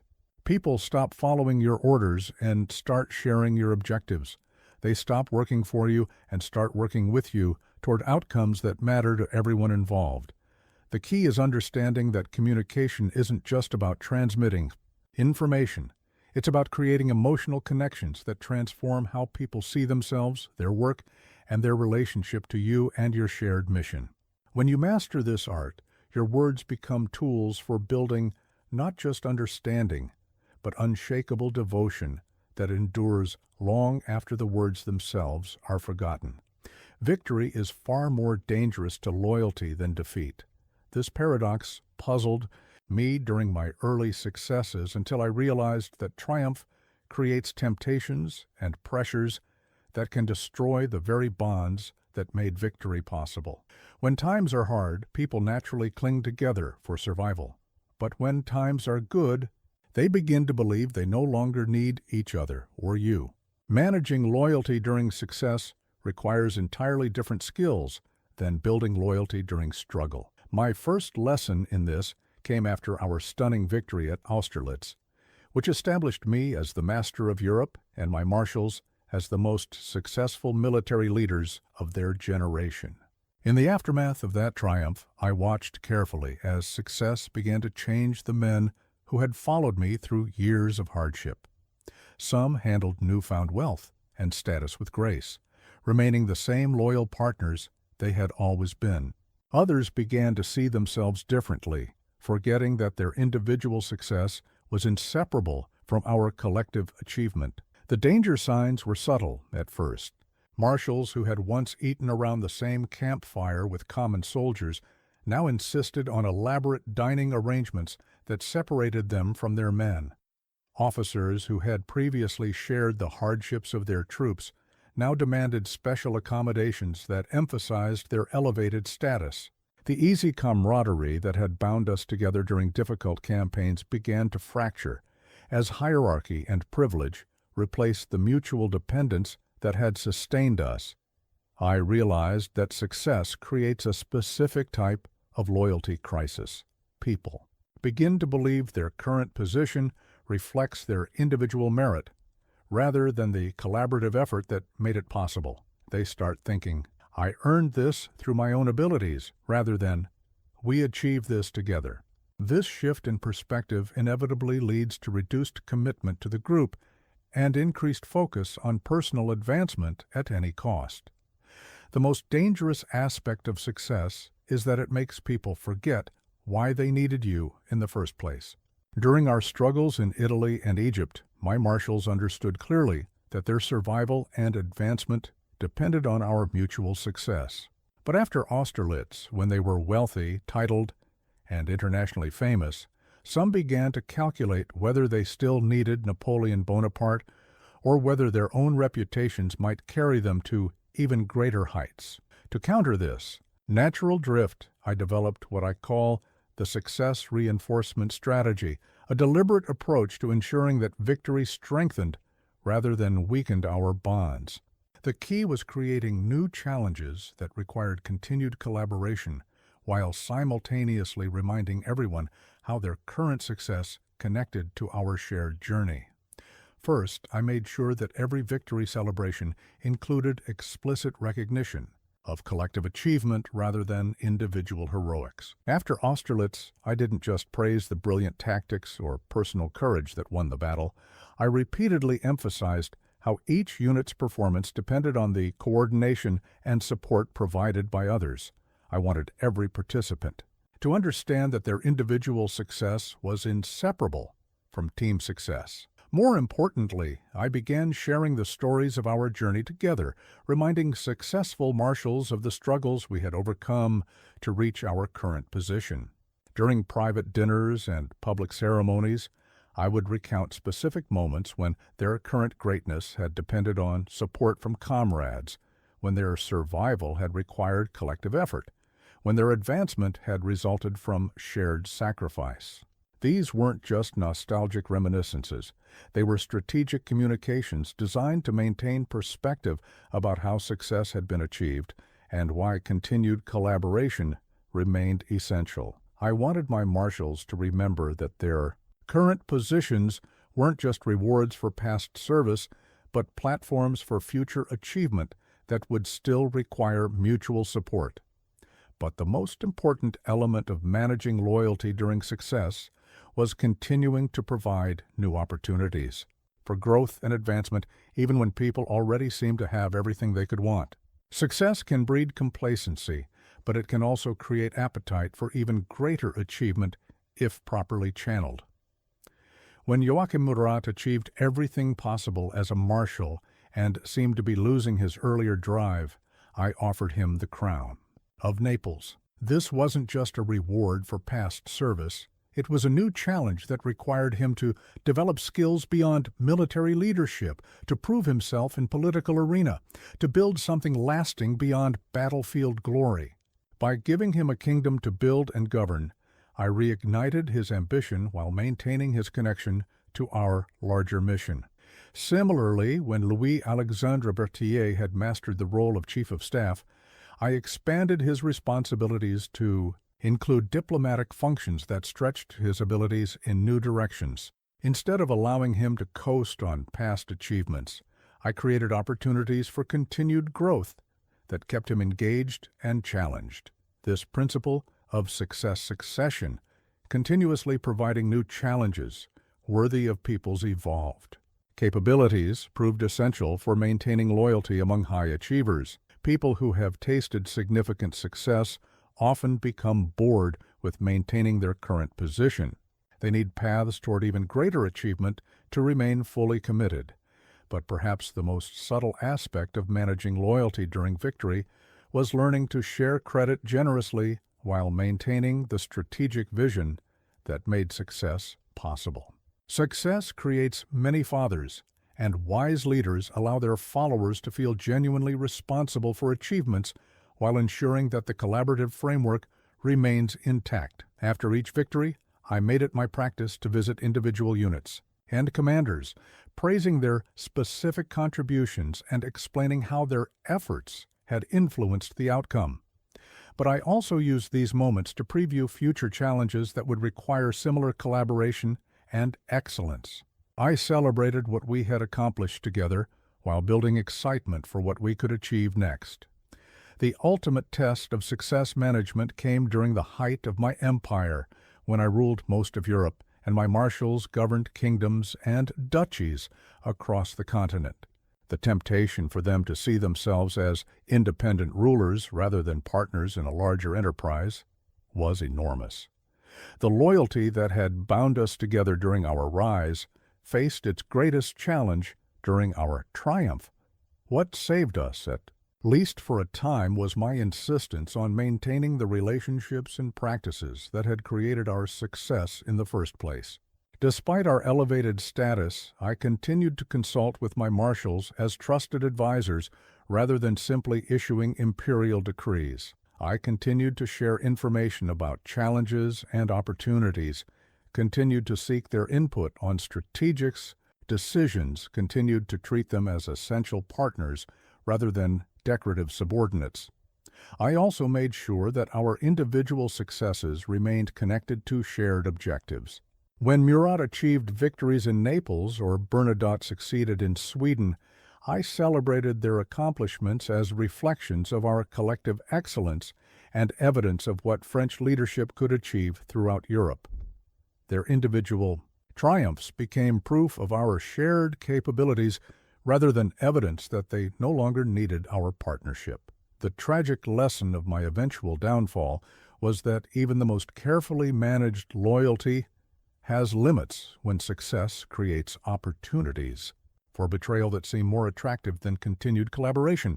Some bonds proved strong enough to survive any temptation, but others snapped when the cost of loyalty seemed to exceed its benefits.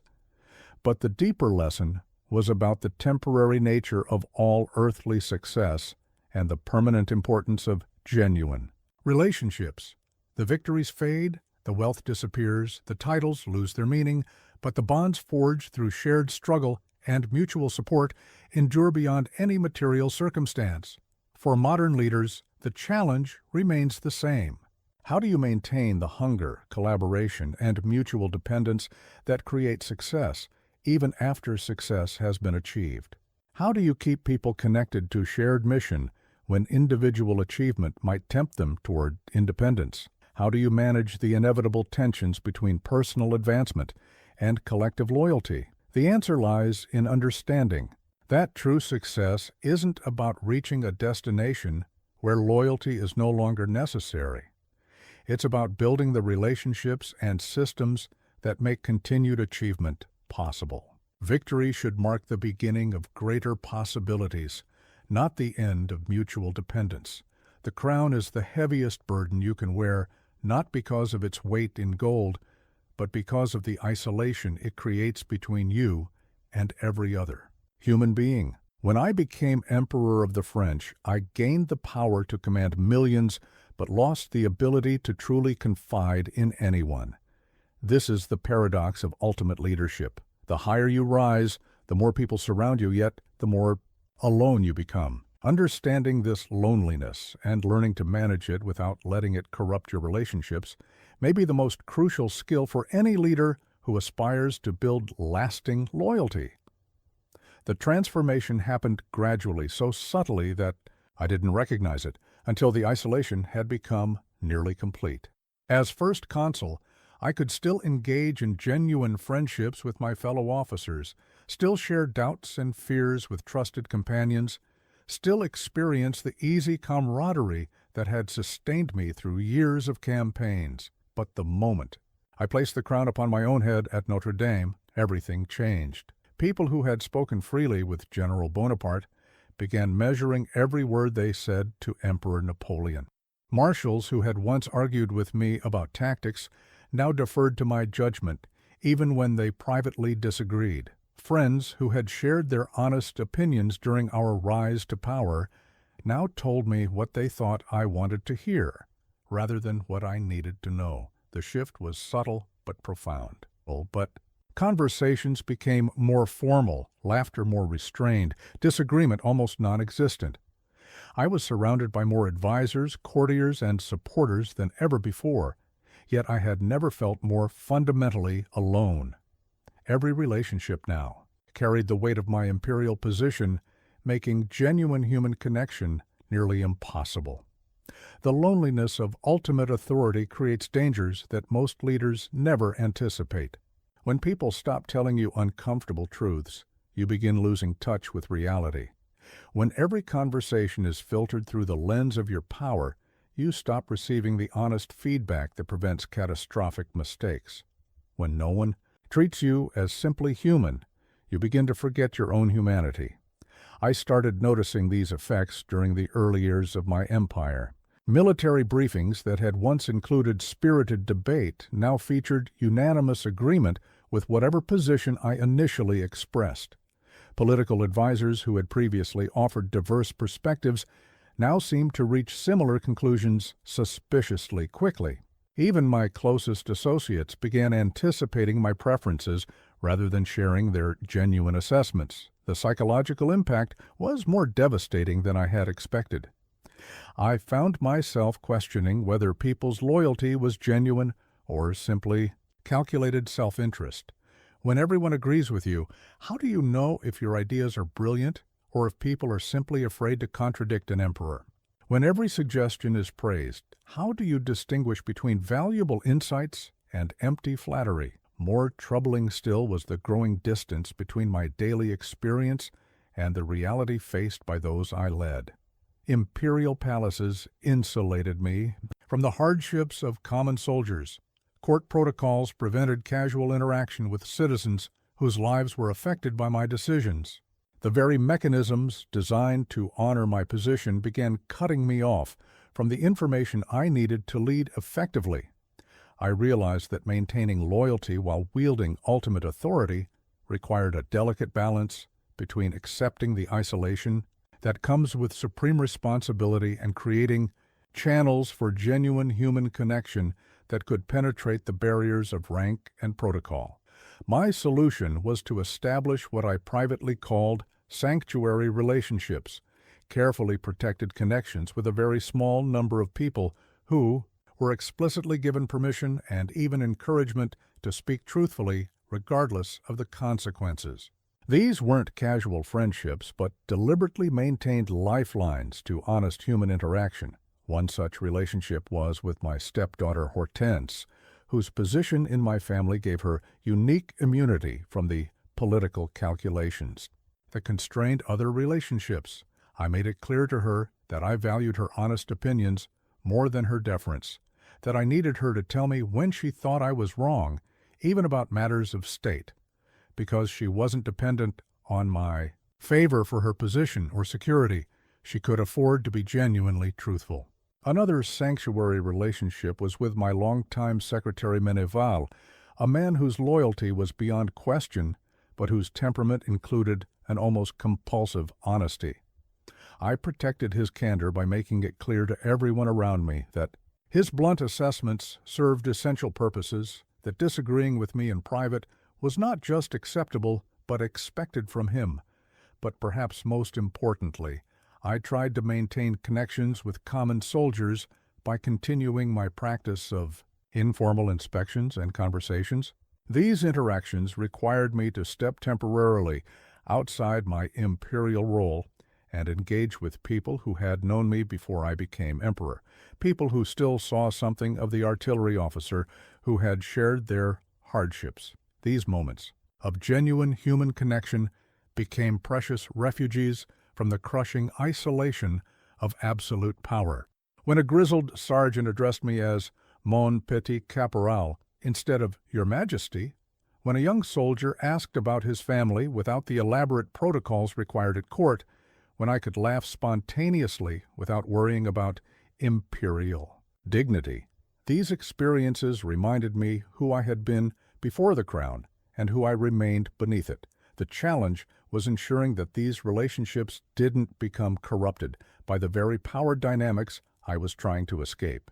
People who initially spoke honestly might gradually become more deferential as they recognized the potential benefits of imperial favor. Maintaining genuine connection required constant vigilance against the natural tendency for all relationships to become transactional when one person holds ultimate authority. I also learned that the loneliness of leadership creates a dangerous hunger for unconditional approval that can lead to poor decisions. When you're surrounded by calculated agreement, genuine affection becomes intoxicating. The risk is choosing advisors and companions based on their willingness to provide emotional comfort rather than their ability to offer valuable counsel. This temptation led me to some of my worst strategic mistakes.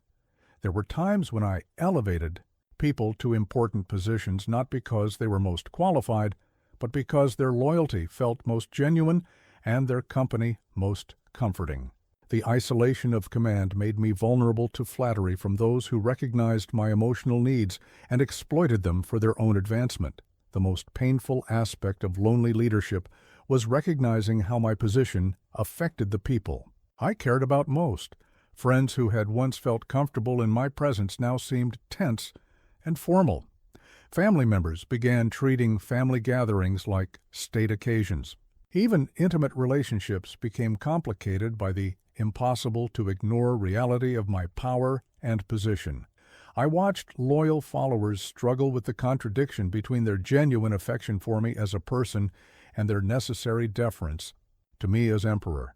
They wanted to maintain our old friendships but couldn't ignore the dramatic change in our relative positions. The result was awkwardness and distance where there had once been easy companionship. Perhaps the cruelest irony was that the more successful I became at inspiring loyalty in others, the more difficult it became for me to experience genuine loyalty myself. When you hold the power to elevate or destroy careers, to grant wealth or impose punishment, to bestow honors or order executions, how can you ever be certain that someone's devotion is authentic rather than strategic? This uncertainty created a psychological prison where every gesture of loyalty was suspect, every expression of affection was analyzed for ulterior motives, every relationship was filtered through questions about what people really wanted from their association with me. The very power that made me capable of commanding millions made me incapable of trusting anyone completely. The lesson I learned too late was that building lasting loyalty requires accepting the personal costs of leadership, including the inevitable loneliness that comes with ultimate responsibility. But it also requires creating and protecting whatever genuine human connections remain possible, even if they're limited and fragile. For modern leaders facing their own versions of this isolation, whether running large organizations, holding political office, or simply bearing unusual responsibility for others' welfare, the challenge is the same. How do you maintain your humanity while wielding power that inherently separates you from normal human relationships? The answer isn't to avoid leadership or reject the isolation it brings, but to manage that isolation consciously and deliberately. Seek out people who knew you before your elevation and can still see past your position. Create safe spaces for honest conversation. Maintain activities and relationships that connect you to experiences beyond your leadership role. Most importantly, remember that the loyalty others show you is often motivated by their own needs and circumstances, not by perfect understanding of who you are as a person. This doesn't make their loyalty false or worthless, but it does mean you must find other sources for the human connection and emotional support that leadership makes increasingly difficult to obtain. There is no greater test of loyalty than disgrace. When I was stripped of my empire and exiled to the tiny island of Elba, I discovered which bonds were genuine and which had been mere calculations of convenience. In that moment of absolute defeat, when following me offered no advantage and considerable risk, I learned the profound difference between loyalty to position and loyalty to person, between devotion born of opportunity and devotion born of authentic human connection. The abdication was the most humiliating moment of my life. Standing before the Allied representatives, forced to renounce the throne I had held for a decade, watching my eagles being pulled down and my empire dismantled, I felt the crushing weight of total failure. Everything I had built was being destroyed.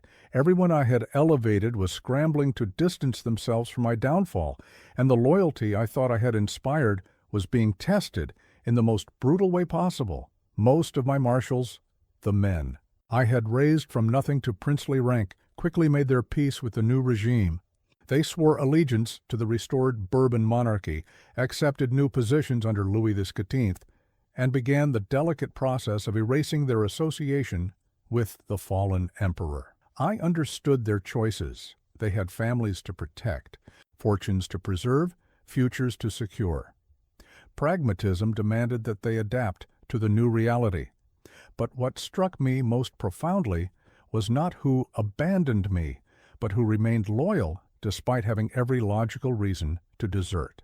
These were the people who revealed the true nature of the bonds we had forged over years of shared struggle and mutual success. On Elba, I was accompanied by a small group of followers who chose exile over accommodation with the new order. Some were expected, devoted staff members whose careers were so intertwined with mine that they had little choice, but others surprised me. Officers who could have negotiated favorable terms with the Allies instead chose to share my disgrace. Soldiers who could have returned quietly to their villages instead followed me to an uncertain future on a Mediterranean rock. Most unexpected was the arrival of my secretary, Meneval, and my valet Constant, men whose service to me had been professional, but who chose to make it personal when personal loyalty became a costly choice. They came not because they had to, but because they wanted to. They came not because they saw advantage in exile, but because they couldn't imagine abandoning someone who had treated them as valued partners rather than mere servants. During those months on Elba, stripped of power and glory, I experienced something I had never known during my imperial years: relationships based purely on human affection rather than political calculation. For the first time in decades, people spoke to me without considering how their words might affect their careers. They shared their honest thoughts without calculating political advantage. They showed kindness without expecting rewards beyond friendship. These experiences taught me something fundamental about the nature of authentic loyalty. True devotion isn't built on success or sustained by advantage. It's forged through genuine human connection and tested by adversity. The people who stood with me in exile were those who had experienced my care for them as individuals, my investment in their welfare, my willingness to sacrifice for their benefit during the years when I had everything to give. But the ultimate test came not during exile itself, but during my decision to return.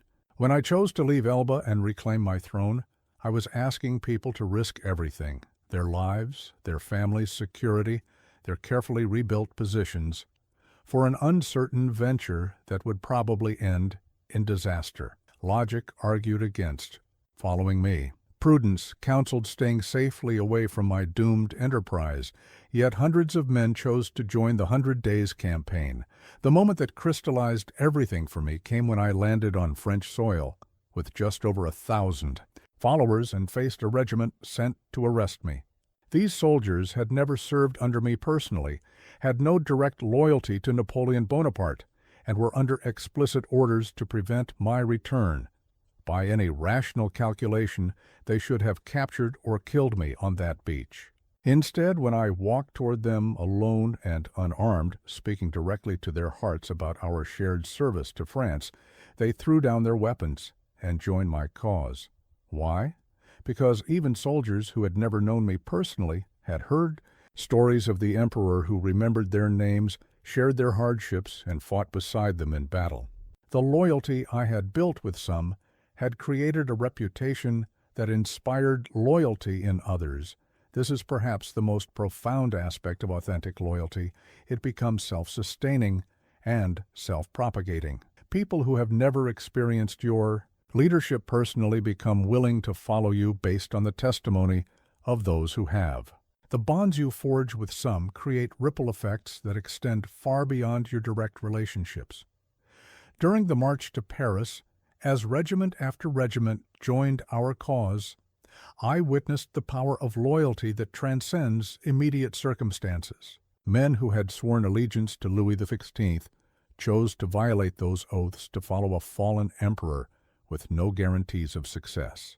They made this choice not because they calculated advantage, but because something in them responded to the call of bonds that had been forged in deeper experiences than political convenience. The most moving moment came when Marshal Ney, who had initially accepted a mission to arrest me, instead embraced me and declared his renewed loyalty. Here was a man who had initially chosen pragmatic accommodation with the new regime, but found himself unable to maintain that position when confronted with the reality of our personal relationship. Whatever calculations had led him to accept, service under the Bourbons dissolved when faced with the human connection we had built through years of shared danger and mutual respect. But the 100 Days also revealed the limits of even the strongest loyalty when circumstances become impossible. As defeat at Waterloo became inevitable and my second abdication became necessary, I watched even devoted followers make the rational choice to preserve themselves and their families rather than share another exile or face execution for continuing to support me. I bore no resentment toward these decisions. By then, I understood that loyalty has boundaries, that even the strongest human bonds can be broken by circumstances that make continued devotion suicidal rather than merely difficult. The people who had proven their devotion during my first exile had already given more than anyone could reasonably expect. The profound lesson of exile and return was that authentic loyalty survives the loss of power, wealth, and position, but it cannot survive the complete absence of hope. People will follow you into uncertain danger, but they cannot follow you into certain destruction of themselves and their families. Understanding this distinction helps leaders recognize the difference between reasonable expectations and unfair demands of those who have already proven their devotion. What sustained me through both exile and final defeat was not the loyalty of those who remained, though I treasured that beyond measure, but the knowledge that I had experienced authentic human connection despite the isolating effects of power.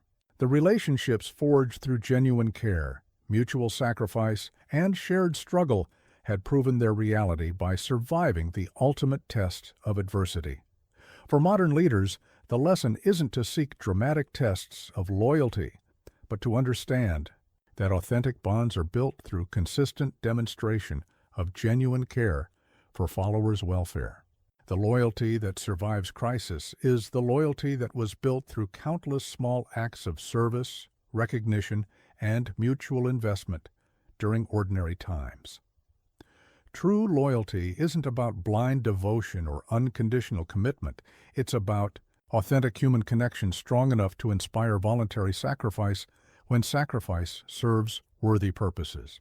The ultimate test isn't whether people will follow you into exile, but whether they trust you enough to believe that following you serves not just your interests, but principles and purposes worthy of their devotion. The bonds that survive the test of disgrace are the bonds worth building because they represent relationships that transcend circumstance and endure beyond any temporary advantage or disadvantage. These are the connections that make leadership meaningful and life-rich, regardless of whether they lead to worldly success or earthly defeat. The principles that built unshakable loyalty in the age of empires remain just as powerful in the age of corporations, though their application requires adaptation to modern realities. Today's leaders face unique challenges: remote teams scattered across continents, employees who change jobs frequently, organizations that prioritize quarterly results over long-term relationships, and cultures that often view loyalty itself as outdated. Yet the fundamental human needs that drive devotion haven't changed, and leaders who understand this can still inspire the kind of commitment that transforms organizations and lives. The first challenge modern leaders face is the speed of contemporary business. In my era, relationships developed over years of shared campaigns, allowing deep bonds to form through extended exposure to each other's character under various circumstances. Today's leaders often have months or even weeks to establish trust and inspire commitment before people move to new roles, new companies, or new projects. This acceleration requires more intentional relationship building. You cannot rely on time and proximity to gradually develop loyalty. You must create meaningful connections quickly and efficiently. The key is applying the same principles I used, but with greater focus and deliberate action. Consider the modern equivalent of my practice of learning soldiers' names and personal stories. Today's tools make this easier, not harder than it was for me. Customer relationship management systems can help you track personal details about team members. Social media provides insights into people's interests and concerns. Video calls allow face-to-face connection across any distance. The challenge isn't accessing information about your people. It's using that information to create genuine human connection rather than mere surveillance. I recently advised a technology executive who was struggling to maintain team cohesion in a fully remote organization. He complained that people seemed disconnected, that meetings felt transactional, that he couldn't inspire the kind of dedication he needed for their ambitious project. When I asked him what he knew about his team members as individuals, he could recite their professional qualifications, but knew virtually nothing about their personal lives, dreams, or challenges. We implemented what I call the modern Marshall system, deliberate practices for building personal connection in professional settings. He began starting each week with brief one-on-one conversations focused not on work updates, but on personal check-ins. He learned about team members' families, hobbies, career aspirations, and current challenges. He started remembering and following up on personal details, asking about a child's soccer game, inquiring about progress on a home renovation project, checking on a family member's health issue. The transformation was remarkable. Within 2 months, team engagement scores increased dramatically, voluntary turnover dropped to nearly zero, and project productivity reached levels that surprised even optimistic projections. The same people who had seemed disconnected and mercenary suddenly became advocates for the organization and personally invested in its success. But the most significant difference between my era and today's business environment is the changed nature of career expectations. In my time, people generally expected to serve the same organization for decades. Today, average job tenure is measured in years, and many employees view each role as a stepping stone to something else. This creates a fundamental challenge. How do you inspire loyalty in people who don't intend to stay? The answer lies in recognizing that modern loyalty isn't about lifetime employment. It's about mutual investment in each other's success while the relationship lasts. People today want leaders who will help them grow, develop new capabilities, and position themselves for future opportunities, even if those opportunities lie outside the current organization. This requires adopting what I call the merit multiplication approach, using your current relationship to accelerate people's professional development beyond what they could achieve elsewhere. Instead of trying to keep talented people by limiting their growth, you inspire loyalty by becoming the leader who most effectively develops their potential. I worked with a consulting firm partner who was losing top performers to competitors despite offering excellent compensation. The problem wasn't money. It was that she treated her team members as resources to be deployed rather than individuals to be developed. We restructured her leadership approach around deliberate talent development, creating personalized growth, plans for each team member, and actively connecting them with opportunities that stretch their capabilities. The result was counterintuitive but powerful. By explicitly helping people prepare for their next career moves, she inspired them to stay longer and perform better in their current roles. People became emotionally invested in the organization because they experienced genuine care for their personal advancement, not just their current productivity. The third major difference is the generational shift in values and expectations. Today's workforce, particularly younger professionals, prioritize purpose, work-life integration, and authentic leadership differently than previous generations. They're less impressed by traditional symbols of authority and more responsive to leaders who demonstrate genuine care for employee welfare and authentic commitment to meaningful missions. This aligns perfectly with the principles I discovered centuries ago, but requires translating them into contemporary language and practices. The foundation remains the same: competence, character, and connection, but the evidence people look for has evolved. Modern competence isn't just about technical expertise. It includes emotional intelligence, cultural awareness, and adaptability to rapid change. Character isn't just about moral consistency. It includes transparency, vulnerability, and willingness to admit mistakes. Connection isn't just about personal attention. It includes authentic concern for work-life balance, respect for diverse perspectives, and commitment to inclusive environments. I advised a startup founder who was struggling to maintain team loyalty during rapid growth and constant pivots. His engineers were brilliant, his product was innovative, and his compensation was competitive. But people kept leaving for opportunities that seemed less exciting and lucrative. The problem was that his leadership style, decisive, demanding, and focused solely on business outcomes, didn't align with his team's values around collaboration, learning, and personal development. We worked together to adapt his natural strengths to contemporary expectations.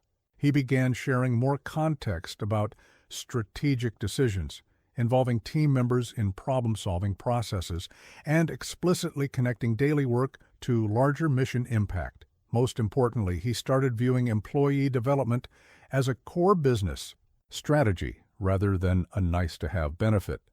The changes weren't dramatic. He remained demanding and focused on results, but his approach became more collaborative and developmental. Team members began to see him as someone invested in their growth rather than just their output.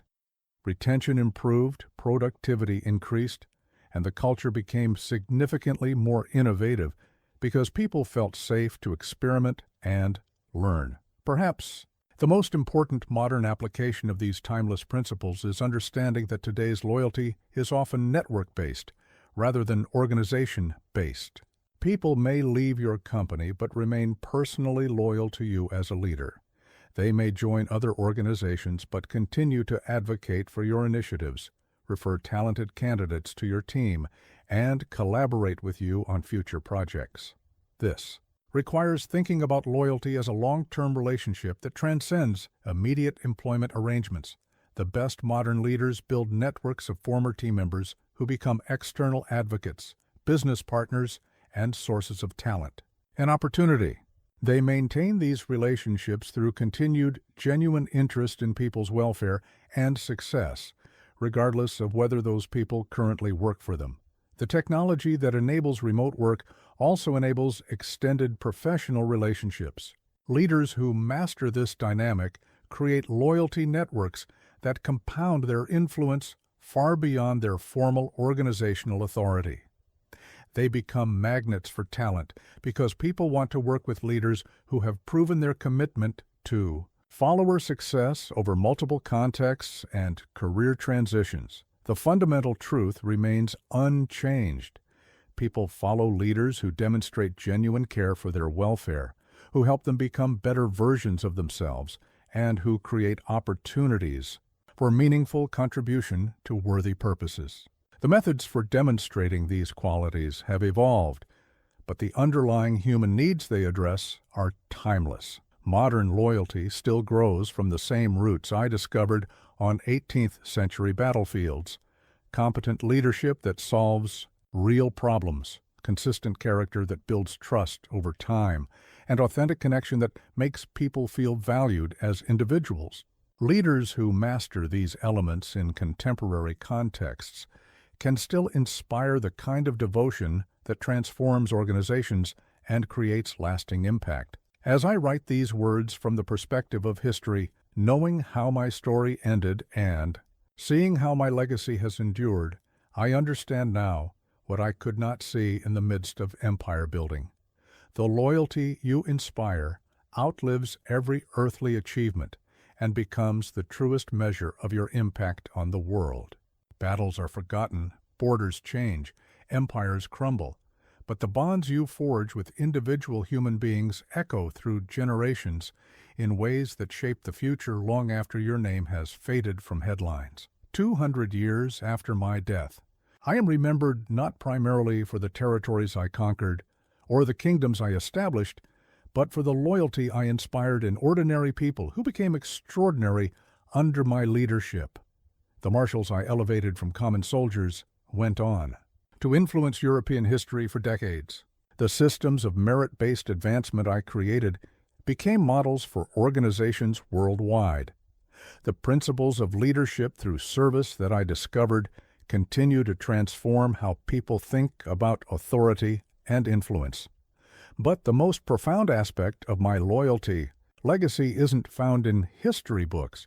It's found in the countless untold stories of how the men I led carried forward the lessons they learned about human potential, mutual respect, and shared sacrifice. When Michel Ney returned to civilian life, he brought with him an understanding of how ordinary people could achieve extraordinary things when properly led and genuinely valued. When my common soldiers became fathers, they raised children with different expectations about what leadership should look like and what followers deserved from those in authority. This is the hidden power of authentic loyalty. It doesn't just serve immediate purposes, but creates ripple effects that extend far beyond the original relationship. The people you inspire go on to inspire others, carrying forward not just specific techniques or strategies, but fundamental attitudes about human worth and potential that influence every subsequent relationship they form. I think often about a conversation I had near the end of my life with one of the guards on St. Helena, a young British soldier who initially viewed me with suspicion and hostility. Over months of brief encounters as he observed how I treated servants, how I spoke with fellow exiles, how I maintained dignity despite defeat and imprisonment, his attitude gradually changed. Years later he wrote to a friend that knowing Napoleon Bonaparte had taught him that true authority comes from character rather than rank. that real leadership means elevating others rather than diminishing them. That young soldier never served in my army, never benefited from my advancement opportunities, never shared the glory of my victories, but he experienced something that influenced how he led others for the rest of his life. He became a different kind of leader, more attentive to individual welfare, more committed to developing others' potential, more willing to sacrifice personal comfort for his followers' benefit, because he had witnessed authentic leadership in action. This is how loyalty creates lasting legacy, not through monuments or institutions, but through the transformation of individual people who carry forward better understanding of how human beings should treat each other. Every person you genuinely serve becomes a seed of better leadership that can grow and spread in ways you'll never know about or receive credit for. I have learned that the deepest satisfaction doesn't come from the loyalty others showed me, but from knowing that I helped people discover capabilities they didn't know they possessed. When I elevated soldiers based on merit rather than birth, I wasn't just creating effective military hierarchy. I was proving to those individuals and everyone watching that human potential isn't limited by circumstances of origin. When I shared dangers with common troops, I wasn't just building morale. I was demonstrating that leadership means service rather than privilege. These demonstrations had consequences that extended far beyond my immediate objectives. Men who experienced merit-based advancement under my command went on to create more equitable systems in their own organizations. Officers who witnessed leadership through service applied those principles in civilian careers, politics, and family life. Soldiers who felt valued as individuals became leaders who valued others as individuals. The compound effect of these transformations is impossible to measure but profound in its impact. Every person whose understanding of leadership was deepened by their experience with me became a multiplier, passing along better practices to their own followers, family members, and communities. The loyalty I inspired didn't just serve my empire, it served the broader cause of human dignity and potential. But the most important aspect of building a loyalty legacy is understanding that it doesn't require worldly success or historical significance. The same principles that allowed me to inspire devotion in soldiers and marshals can create lasting impact in any context where one person has opportunity to influence others. Parents, teachers, managers, coaches, community leaders, anyone who takes responsibility for others' welfare has the chance to plant seeds that will grow long after they're gone. The key is recognizing that every interaction with another person is an opportunity to either elevate or diminish their sense of their own worth and potential. When you remember someone's name, when you acknowledge their contributions, when you invest in their development, when you demonstrate genuine care for their welfare, you're not just building loyalty for immediate purposes, but contributing to their understanding of how valuable they are and how they deserve to be treated. This understanding becomes part of who they are. It influences how they treat their own children, how they lead their own teams, how they interact with friends and strangers. The loyalty you inspire through authentic care creates cycles of positive influence that can last for generations. I think about this whenever I consider my relationship with Josephine's children, who became my stepchildren when we married. I could have treated them merely as necessary obligations, focusing my attention on the military and political relationships that seemed more important to my immediate goals. Instead, I invested genuine time and care in their development, took interest in their education and character formation, and tried to model the kind of leadership that would serve them well, regardless of whether they ever held formal authority. Those investments influenced not just their lives, but the lives of their children and their children's children. Family stories passed down through generations carry lessons about what leadership looks like, how authority should be exercised, what followers deserve from those in power. The loyalty you build in family relationships creates templates that influence how people think about loyalty in all their subsequent relationships. The same principle applies in professional contexts. Every team member you develop, every individual whose potential you help unlock, every person who experiences genuine care and respect in their relationship with you becomes a carrier of better leadership practices. They take these experiences with them to future roles, future organizations, future opportunities to influence others. The most profound realization of my later years was that true immortality doesn't come from having your name remembered in history books, but from having your influence live on in how people treat each other. The loyalty legacy that matters most isn't the devotion shown to you personally, but the capacity for devotion you help others develop, their enhanced ability to inspire and deserve loyalty themselves. This understanding should fundamentally change how you think about leadership. Success isn't just about achieving immediate objectives or building impressive organizations. It's about creating positive cycles of human development that continue long after your direct involvement ends. It's about contributing to a world where leadership means service, where authority is earned through character, where people are valued for their potential rather than just their current contributions. Every person reading these words has the opportunity to build this kind of legacy. You don't need armies or empires. You just need genuine commitment to helping others become the best versions of themselves. You don't need historical significance. You just need consistent demonstration that every person has value and potential, worthy of respect and development. The loyalty you inspire through authentic care doesn't die when you do. It lives on in the people whose lives you touched, in the leadership practices they carry forward, in the better world they create through their enhanced understanding of human dignity and potential. This is the legacy that matters most and lasts longest. Not the monuments built to honor your memory, but the positive changes in how people treat each other that flow from their experience of being genuinely valued and served by you. Now comes the moment of truth. You have heard my story, learned my principles, and understood the profound power of authentic loyalty. But knowledge without action is merely entertainment, and principles without practice are nothing more than interesting philosophy. If you truly want to build loyalty that lasts forever, you must begin today with the people around you right now, using the opportunities immediately available to you. The empire you build may not span continents, but it can span hearts. The loyalty you inspire may not command armies, but it can transform lives. The legacy you create may not fill history books, but it can echo through generations of people whose potential you helped unlock and whose understanding of human dignity you helped deepen. Your first action must be to choose your starting point. Deliberately.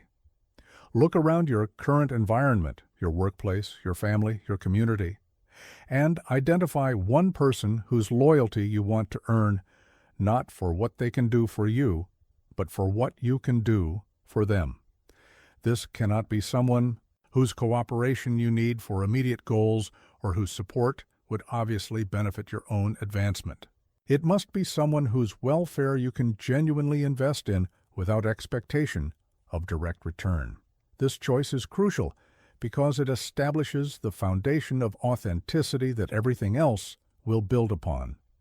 If your first attempts at loyalty building are transparently self-serving, you will create the very cynicism and calculation that destroys genuine devotion.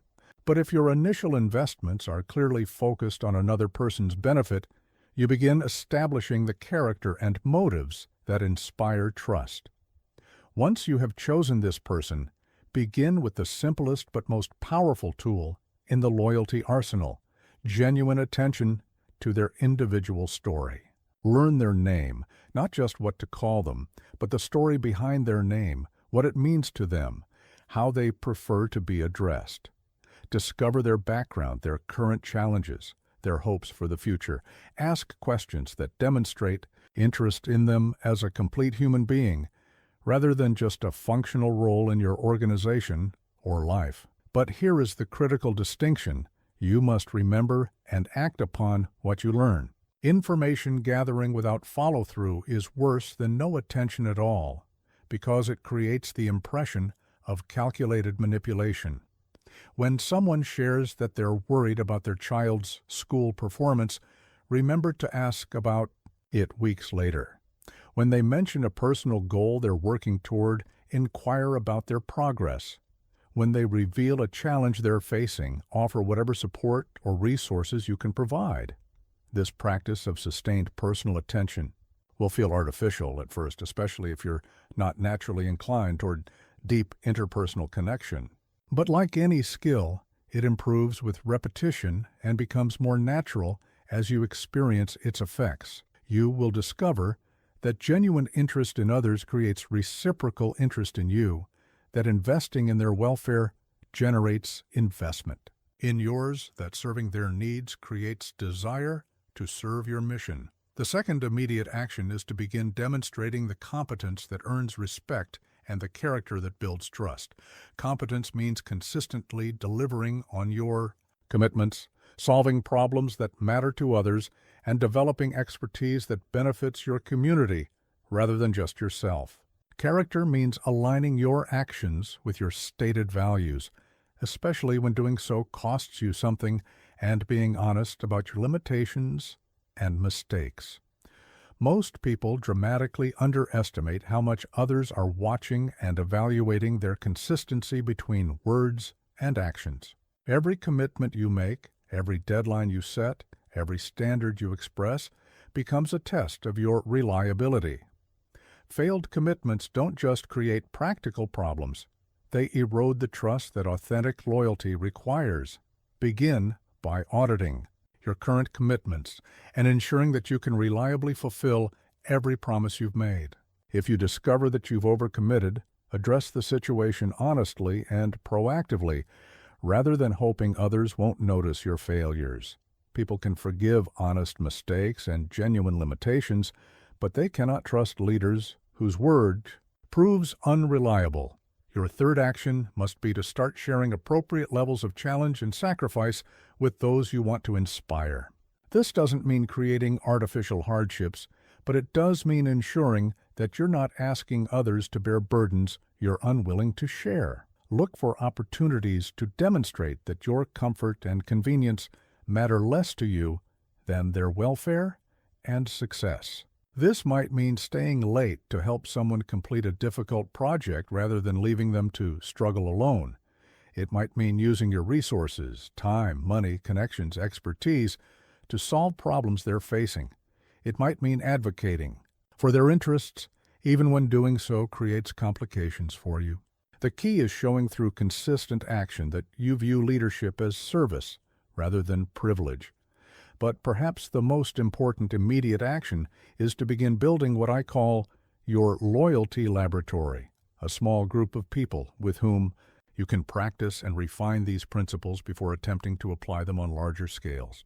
This group might include family members, close friends, or a few colleagues who are already somewhat receptive to deeper relationship.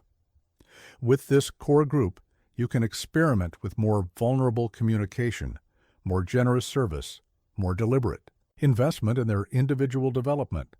You can make mistakes, learn from feedback, and gradually develop the emotional skills that authentic loyalty requires. Most importantly, you can experience the profound satisfaction that comes from helping others become better versions of themselves. As you develop competence in building individual loyalty relationships, you can begin expanding your focus to larger groups and more complex organizational challenges. But remember that loyalty always scales through individual connections rather than mass manipulation. Even when leading hundreds or thousands of people, your influence grows through the accumulation of personal relationships rather than through improved public speaking or more sophisticated messaging. The final action I challenge you to take is perhaps the most difficult. Commit to measuring your success differently. Instead of evaluating your leadership primarily through traditional metrics like revenue, promotion, or recognition, begin assessing your impact through the development and devotion of the people you serve. Ask yourself regularly, are the people around me becoming more capable, more confident, more generous because of their relationship with me? Are they developing skills and opportunities they wouldn't have access to without my investment in their welfare? Are they experiencing the kind of authentic care and respect that will influence how they treat others for the rest of their lives? These are harder metrics to quantify than financial results or professional achievements, but they are far better indicators of whether you're building something that will last beyond your immediate tenure in any particular role. The loyalty you inspire is ultimately measured not by what people do for you, but by who they become because of you. Remember that building loyalty that lasts forever requires thinking beyond forever timelines. You are not just trying to motivate people for immediate projects or current challenges. You are trying to create relationships and experiences that will influence their approach to leadership and human connection for decades to come. This means accepting that some of your investments will not yield obvious returns, that some of the people you serve will leave your organization or move beyond your direct influence. That much of your impact will be invisible and uncredited. But it also means that your influence will compound in ways you cannot predict or control, creating positive changes in how people treat each other long after they've forgotten your name. The empire I built with cannons and cavalry lasted barely 2 decades. The loyalty I inspired through genuine service to individual human beings has lasted 2 centuries and continues to influence how people think about leadership, authority, and human potential. Your loyalty empire can have similar enduring impact if you commit to the patient, consistent work of serving others' welfare and development.